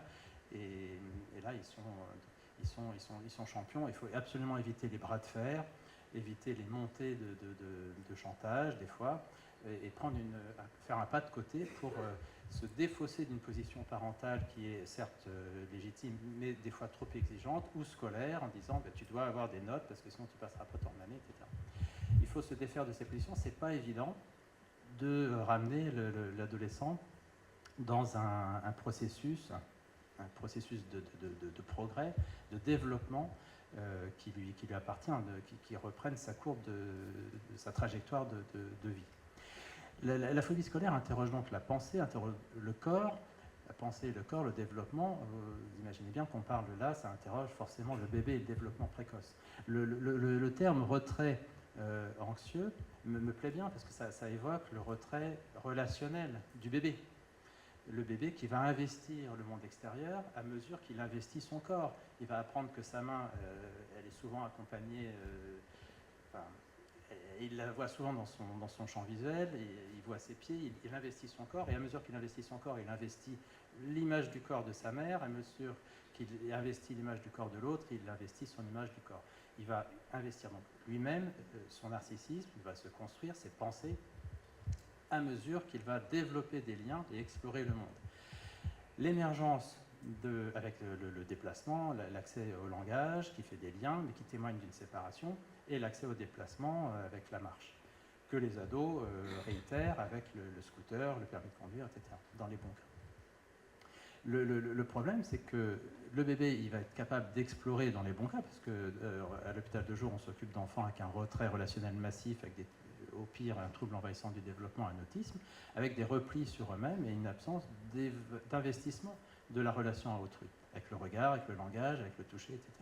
Les adolescents qui vont très mal sont dans la même situation, avec un repli sur eux-mêmes, une incapacité à investir autrui qui devient menaçant de leur pauvre équilibre psychique interne, et donc ils se retirent d'eux-mêmes.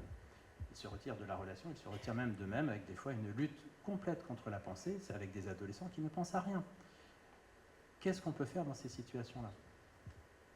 Comment ça marche la psychiatrie? C'est difficile à dire. En tout cas, ça marche bien. Ça marche souvent bien. Comment ça marche, c'est pas évident. En tout cas, on essaye de nous départir d'une position trop parentale, trop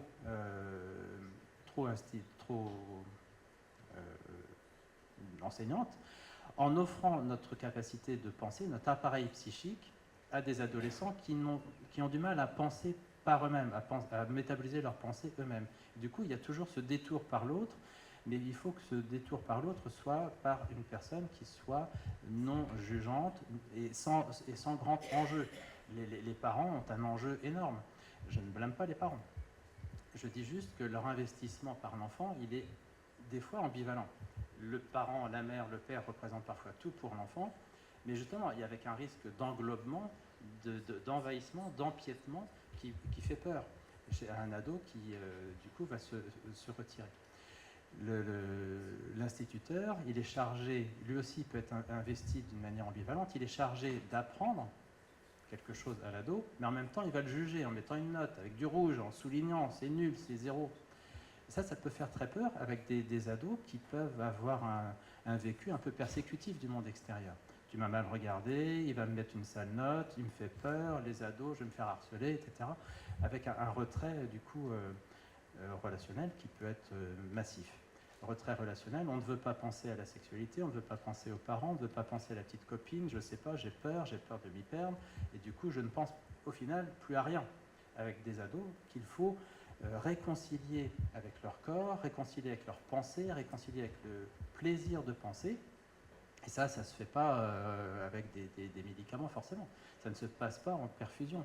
Ça demande énormément de temps, ça demande beaucoup de continuité relationnelle, continuité d'accueil, avec une équipe qui est quand même, elle aussi, courageuse, parce qu'elle est confrontée à des projections assez massives. Quand on prête son appareil à penser à des ados qui vont mal, l'appareil à penser, il se remplit de pensées qui sont des fois très anxiogènes.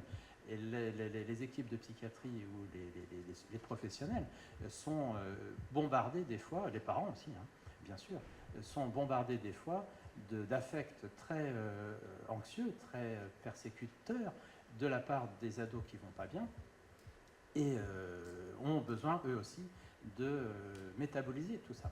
D'où l'importance des supervisions, d'où l'importance des réunions où on peut échanger ensemble pour dire à quel point des fois on est découragé, on se sent impuissant, on se sent triste, on se sent débordé, on se sent inutile, un peu comme peut le vivre tel père, telle mère ou tel enseignant, on n'y arrive pas, etc. Il y a toute cette ou l'adolescent lui-même, hein, qui évidemment, les pensées que les professionnels peuvent ressentir viennent souvent par un mécanisme projectif au sens balistique. Donc ça, je ressens quelque chose, ça ne me plaît pas, je vous le place dans votre tête, à vous de le métaboliser et puis de me le restituer, vous êtes gentil, sous une forme détoxifiée. Là, on retrouve vraiment le bébé qui a une sensation bizarre, pleure, la maman l'entend parce qu'elle est là, et lui dit « Ah, mon petit bébé, tu as faim, je te donne le biberon ». Et là, le bébé se retrouve ce qu'il a émis sous une forme acceptable pour lui, métabolisé, détoxifié. L'adolescent qui va très mal, il en est exactement au même point. Il a besoin de parents, il a besoin d'enseignants, il a besoin de soignants, de professionnels, qui lui renvoient son propre message, détoxifié, sans paranoïa, sans persécution, sans trop d'angoisse. Alors ça demande énormément de temps, ça demande du temps pour construire une relation thérapeutique avec l'ado, et d'où l'hôpital de jour qui est assez efficace pour introduire, proposer des soins inscrits dans la durée, combien de temps on ne sait pas trop, avec un cadre quand même bien défini. Le cadre, il s'adapte. Il s'adapte à l'école, il s'adapte aux parents, il s'adapte à l'enfant, à ce qu'il veut, à ce qu'il ne veut pas. Mais il y a quand même un cadre, et quand on peut le modifier, on le modifie d'une manière réfléchie avec les parents, l'école, et puis les professionnels. Des fois l'aide sociale à l'enfance, des fois les foyers, etc. En tout cas, c'est un cadre malléable, ferme sans être trop rigide, qui contient sans écraser, sans trop faire peur. Et là, c'est pas toujours très simple de gérer tout ça. Et en fait, ça marche. Avec des activités à l'intérieur, avec une sophrologue, avec les infirmiers, avec des chorégraphies, du dessin, des activités d'écriture, des activités de réflexion, des activités un peu scolaires quand même pour travailler le cognitif, mais aussi beaucoup d'activités non verbales qui ne sollicitent pas le cognitif, qui ne sollicitent pas trop la pensée, mais le corps, sophrologue, art-thérapie, des fois piscine, des fois cinéma, des fois restaurant, des fois sortie pique-nique, des fois voilà, pour réconcilier l'ado avec son corps, avec ses pensées et avec, avec autrui, avec les soignants, réconcilier avec les parents, réconcilier avec les copains, réconcilier avec l'école. Et là, merci l'enseignement de l'éducation nationale de s'adapter autant que faire se peut à des ados qui sont en grande difficulté. Bon, j'ai dit beaucoup de choses. Voilà, je vais peut-être m'en tenir là et répondre à toutes vos questions.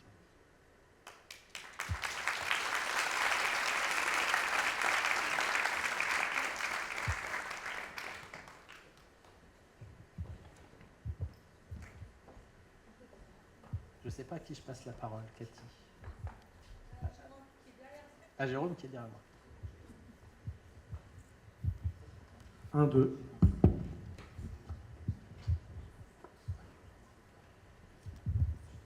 Bonsoir, Jérôme, accueillant généraliste à la maison des adolescents du Hainaut Maubeuge depuis août 2012.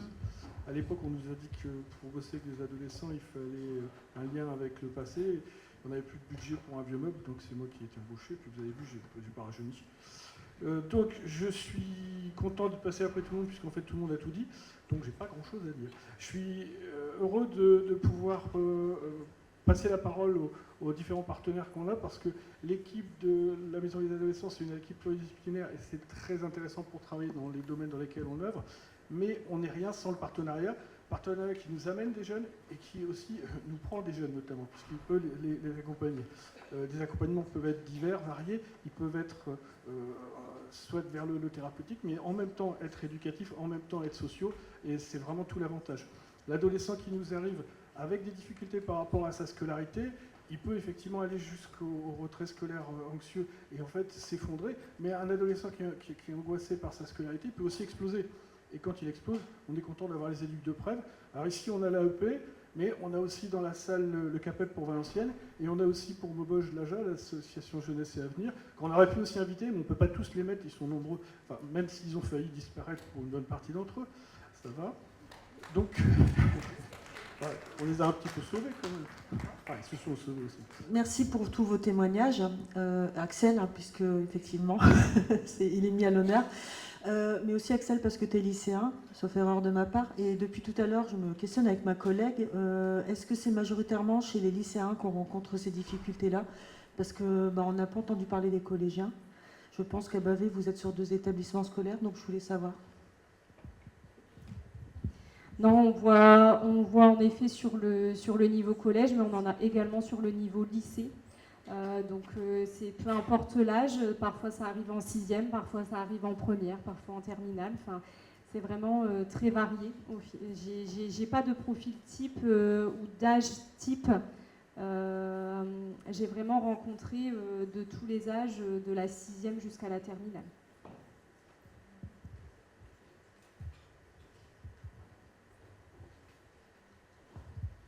Il y a plusieurs périodes de vulnérabilité plus grande pour la phobie scolaire, le retrait scolaire anxieux. Vous avez l'entrée en maternelle, qui peut déjà être source d'angoisse pour certains enfants qui n'ont pas de représentation très stable, très fiable de leur support identificatoire, en général les parents. Vous avez après le CP, qui est la grande école, c'est la classe où les parents, les mamans ne viennent plus dans la classe pour accompagner l'enfant. Et puis le collège, la 6e, et en général le lycée aussi. Il y a plusieurs pics de fréquence, de déclenchement, de révélation de ce refus-là. Bonsoir. Alors moi, ma petite question, c'est effectivement, on accompagne les adolescents, mais la prise en charge de la famille.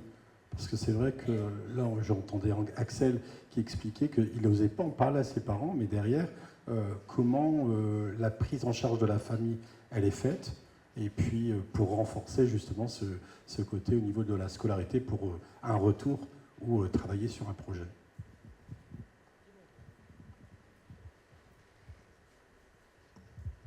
Alors, comme on disait tout à l'heure, on ne peut rien faire sans la famille.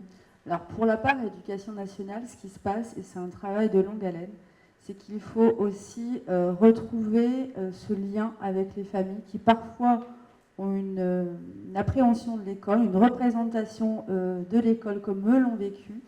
Et ça reste aussi compliqué, hein, ma collègue peut le confirmer, de pouvoir rencontrer les familles, que les familles se mobilisent et qu'elles viennent dans l'enceinte même de l'école, dans le lieu. Vous voyez, donc nous on a le CIO, donc c'est bien, c'est un lieu neutre, mais c'est vraiment un travail de réappropriation de voilà, l'école et on va dire la désacraliser quelque part. Voilà, c'est nous notre difficulté, mais ça va de mieux en mieux, quoi. Alors moi je rajouterais, parce qu'au niveau de la maison des ados, on a parlé de libre adhésion, on a parfois des jeunes qui viennent seuls, les parents ne sont pas forcément informés de leur venue. Donc dans ces cas-là, en fait, nous on insiste sur l'importance finalement de créer du lien entre les différentes personnes en fait, qui gravitent autour de ce jeune.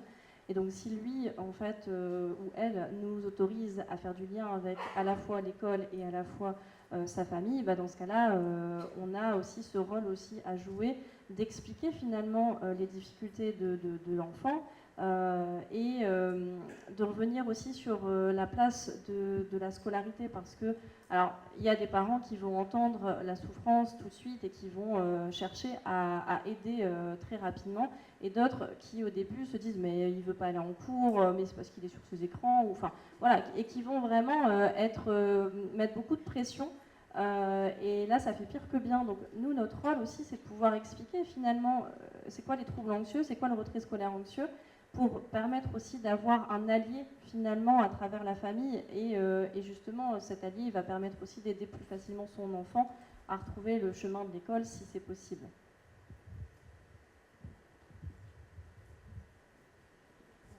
Dans le cadre du micro-lycée, en fait, c'est un petit peu différent, puisque comme on est structure de retour à l'école, il y a déjà une envie de la part du jeune de revenir et une volonté pour les jeunes encore accompagnés par leur famille de travailler la coéducation. Donc on rencontre moins cette difficulté puisqu'on met en place dès le début un contrat d'engagement familial et scolaire, qui fait que le jeune est notre référent principal, mais la famille est tout aussi actrice. On travaille en bilan hebdomadaire. Chaque fin de semaine, la famille a un bilan et peut interagir avec nous dans le cadre d'un principe de communication par mail, en fait. Hein. On interagit. Il n'y a pas une semaine où on n'est pas en interaction avec les familles. Donc les faire venir, on n'est plus dans cette complexité-là. Mais c'est parce qu'on est la solution du bout aussi. Hein. Donc forcément, la démarche n'est pas la même. Mais le parent est inclus au conseil. On n'appelle pas ça conseil de classe, hein, non, mais concrètement, le parent est inclus au conseil de classe. Il vient bilanter, il est présent au moment des bilans, il est présent au moment des contrats d'objectifs pour relancer le trimestre suivant. C'est un vrai partenariat. C'est vraiment l'équation favorable à la réussite scolaire, et en tout cas à la réussite au sein du micro-lycée.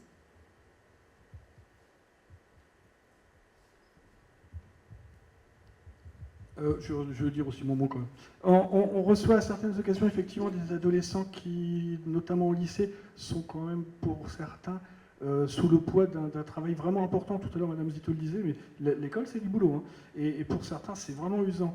Et on est à deux doigts, effectivement, du craquage, où là, on va se retrouver vraiment dans la situation du retrait.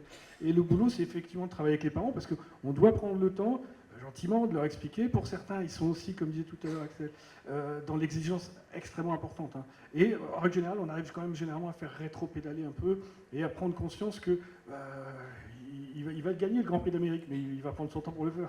Donc oui, on travaille beaucoup avec eux et c'est indispensable. On ne peut pas s'en passer. J'ajouterais justement sur le lycée, en effet, c'est extrêmement angoissant pour les parents. C'est largement médiatisé, hein, Parcoursup. On a toujours le cas dans les informations au mois de juin de la personne qui n'a rien, etc., etc. Donc c'est vrai qu'au niveau du lycée, on a parfois une pression parentale sur les résultats, sur l'avenir scolaire.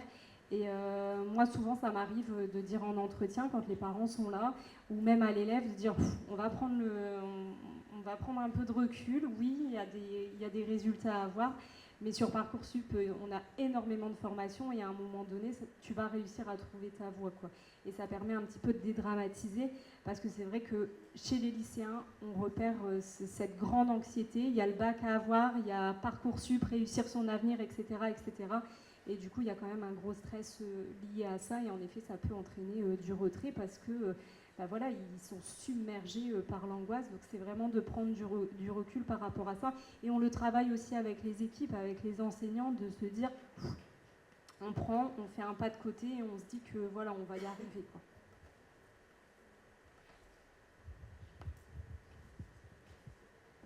Bonjour, alors d'abord je vous remercie pour vos interventions très enrichissantes.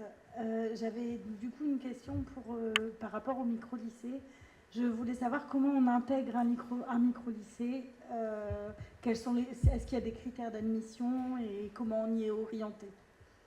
Alors, je vais vous répondre, mais Marie pourra aussi activer la réponse. Alors oui, il y a des critères et des critères précis. Il faut déjà dans un premier temps que le jeune ait entre 16 et 25 ans, qu'il ait le niveau 3e, qu'il soit allé au bout de sa classe de 3e et qu'il soit dans une situation de décrochage qui le place à 6 mois de déscolarisation. Donc on ne peut pas intégrer au micro-lycée un jeune encore inscrit en établissement scolaire et qui serait dans ce qu'on va appeler un absentéisme perlé. Je viens une fois, puis je reviens, puis je repars. Ça sont des signes effectifs de décrochage, mais comme le disait Selena, c'est pris en charge dans le cadre de GPDS et il y a un travail qui est fait par les psychologues de l'éducation nationale et le CIO pour mettre en partenariat avec les établissements scolaires des dispositifs en place. Le micro-lycée, il arrive vraiment au bout de circuit quand l'élève est complètement déscolarisé.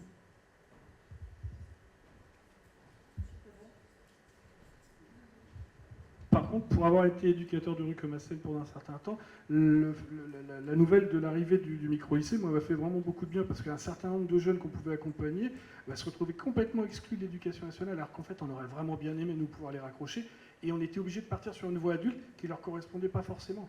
Ça c'est vraiment génial. Nous on a la chance d'avoir un micro-lycée, ce qu'il faut savoir, je ne sais pas si tu as dit, c'est qu'il est départemental. C'est-à-dire qu'en fait, il y a un micro-lycée par département. Donc, il peut aussi accueillir aussi des élèves de tout le département. Et notre souhait à nous, ce serait dans l'avenir d'avoir un micro-collège. On parlait des élèves de collège tout à l'heure. Hein, on est quand même sur des jeunes et une tranche d'âge qu'il est difficile. On a moins de moyens d'accompagnement, d'accord, hein, en termes de financement, parce que c'est toujours le nerf de la guerre. Donc c'est vrai que je parlais de la mission de lutte contre le décrochage scolaire, on commence à intervenir un peu plus en collège, de plus en plus parce qu'il y a un besoin. Voilà, ça commence dès la 6e, voire même avant, hein, il y a du décrochage et du retrait scolaire anxieux avant la 6e. Dans tous les cas, voilà, le principe ce serait à un moment donné d'avoir aussi un micro-collège sur le bassin. Une réponse en particulier pour certains élèves vraiment en grosses difficultés scolaires. L'équipe de l'AEP sur le territoire a développé le SAS. Ça peut être une réponse qui peut être intéressante. Hein. Alors, il y a de toute façon les ALCES en général qui font l'accompagnement individualisé, mais le SAS...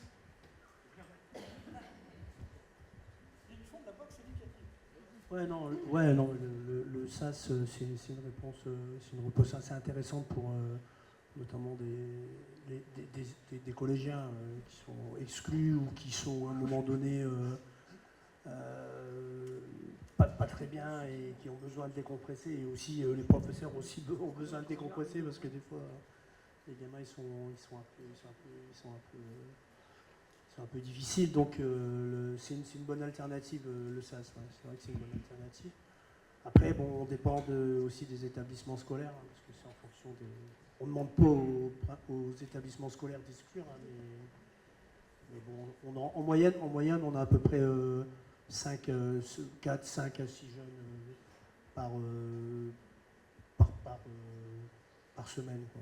Et puis bon, ce qui est assez important aussi dans le cadre du SAS, c'est qu'après, derrière le SAS, il y a une continuité de l'accompagnement du poste à LSES, parce que le mardi du retour du gamin à l'école, le poste ALSES revoit le jeune, parce que des fois, ils ne le connaissent pas forcément, et il y a une continuité au niveau de l'accompagnement.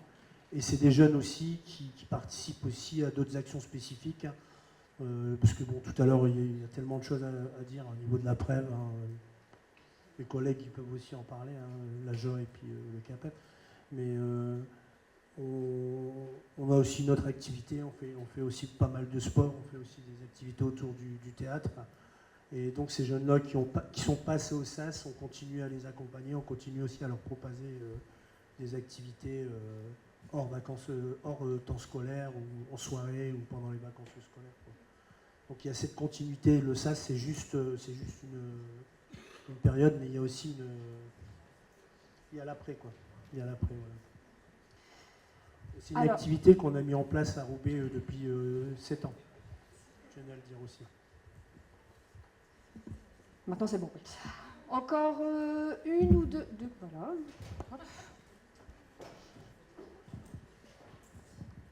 Moi, je voudrais revenir sur ce qui s'est passé en début de conférence, la petite mise en scène. Merci d'ailleurs, c'était très vivant, très intéressant.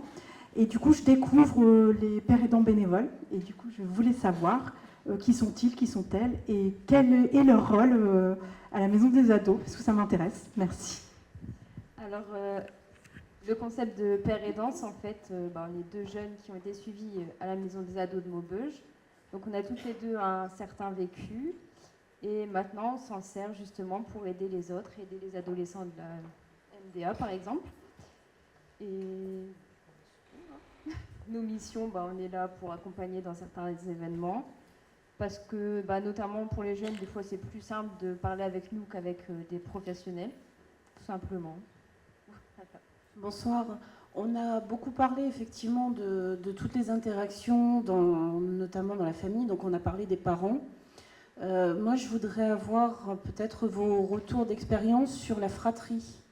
Quand un ado est en décrochage ou en phobie ou en retrait, derrière, est-ce que vous avez le sentiment que la fratrie a tendance à suivre un petit peu le mouvement, ou est-ce que c'est juste lié à la comorbidité de ce retrait qui fait que parfois, si on a un TDA, on peut avoir la fratrie qui est avec un TDA aussi. Enfin, je ne sais pas. Voilà. Est-ce que vous avez pu noter aussi parfois que les plus jeunes suivent le même chemin? C'est une très bonne question. Évidemment, je n'ai pas parlé de la fratrie, mais évidemment, la fratrie est aussi il faut qu'on s'occupe aussi de la fratrie, de la famille.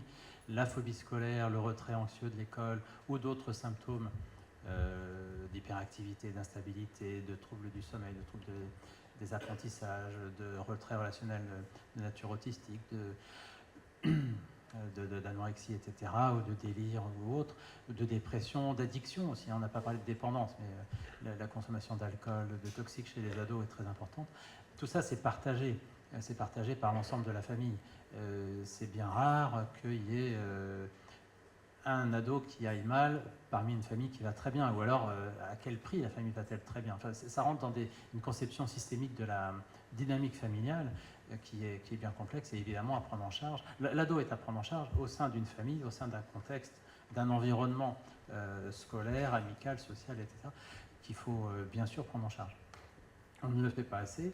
On y pense à faire des petits groupes de fratries également. On l'avait fait pour l'autisme à l'hôpital de jour de Tourcoing dont je m'étais occupé. Et les ados, les grands frères des enfants autistes étaient ravis de pouvoir être entendus, de pouvoir expliquer, partager leurs témoignages de c'est difficile d'avoir un petit frère autiste, une petite sœur autiste à la maison. la phobie, les troubles psychiques d'un enfant ont forcément un impact sur la fratrie et les parents.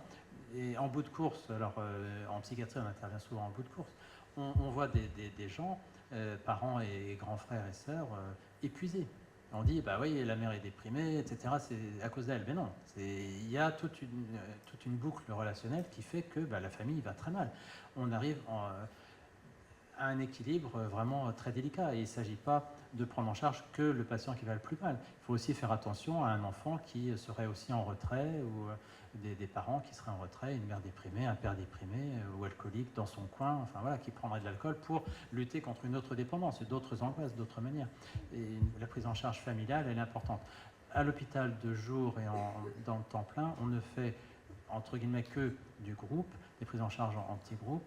On a absolument besoin des CMP et des psychologues scolaires ou des psychologues de la maison des ados ou d'autres structures pour assurer des soins plus individuels. Et familiaux, ça, on ne peut pas tout faire. Mais on a des relais avec des psychologues qui font beaucoup de thérapie familiale, thérapie en famille, qui sont évidemment extrêmement précieux. Eh bien, il est maintenant temps de clôturer cette belle soirée.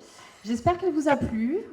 Je voulais, au nom de la Maison des ados du Hainaut, vous remercier pour votre présence. Comme vous le savez, c'est notre événement annuel. On prend beaucoup de plaisir à l'organiser, beaucoup de plaisir aussi à réunir des professionnels du territoire, alors mais pas que. Je vois qu'il y a les collègues de Hénin-Beaumont. Merci beaucoup d'avoir fait la route. Il y a nos amis belges aussi. Est-ce qu'ils sont encore là? Merci pour tous ces kilomètres. Merci beaucoup. On va terminer par des remerciements. Encore un grand merci à vous tous. On peut peut-être les applaudir. Encore merci à toi, Axel, pour ton intervention. J'invite également l'équipe de la Maison des ados à venir sur scène.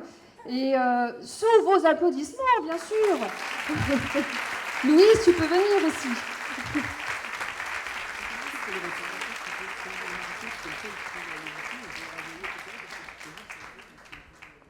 Oui, alors Jérôme me rappelle un petit point technique. Pour les retardataires, si c'est possible de quand même émarger pour qu'on puisse avoir vos mails. Voilà. Et puis merci aussi aux professionnels et aux jeunes de l'ITEP Guy Debert qui nous a qui a pensé, qui a confectionné et qui va nous servir un buffet et qui va nous permettre de prolonger cette belle soirée. Alors pour ceux qui ne peuvent pas pardon, il y a eu un faux départ là.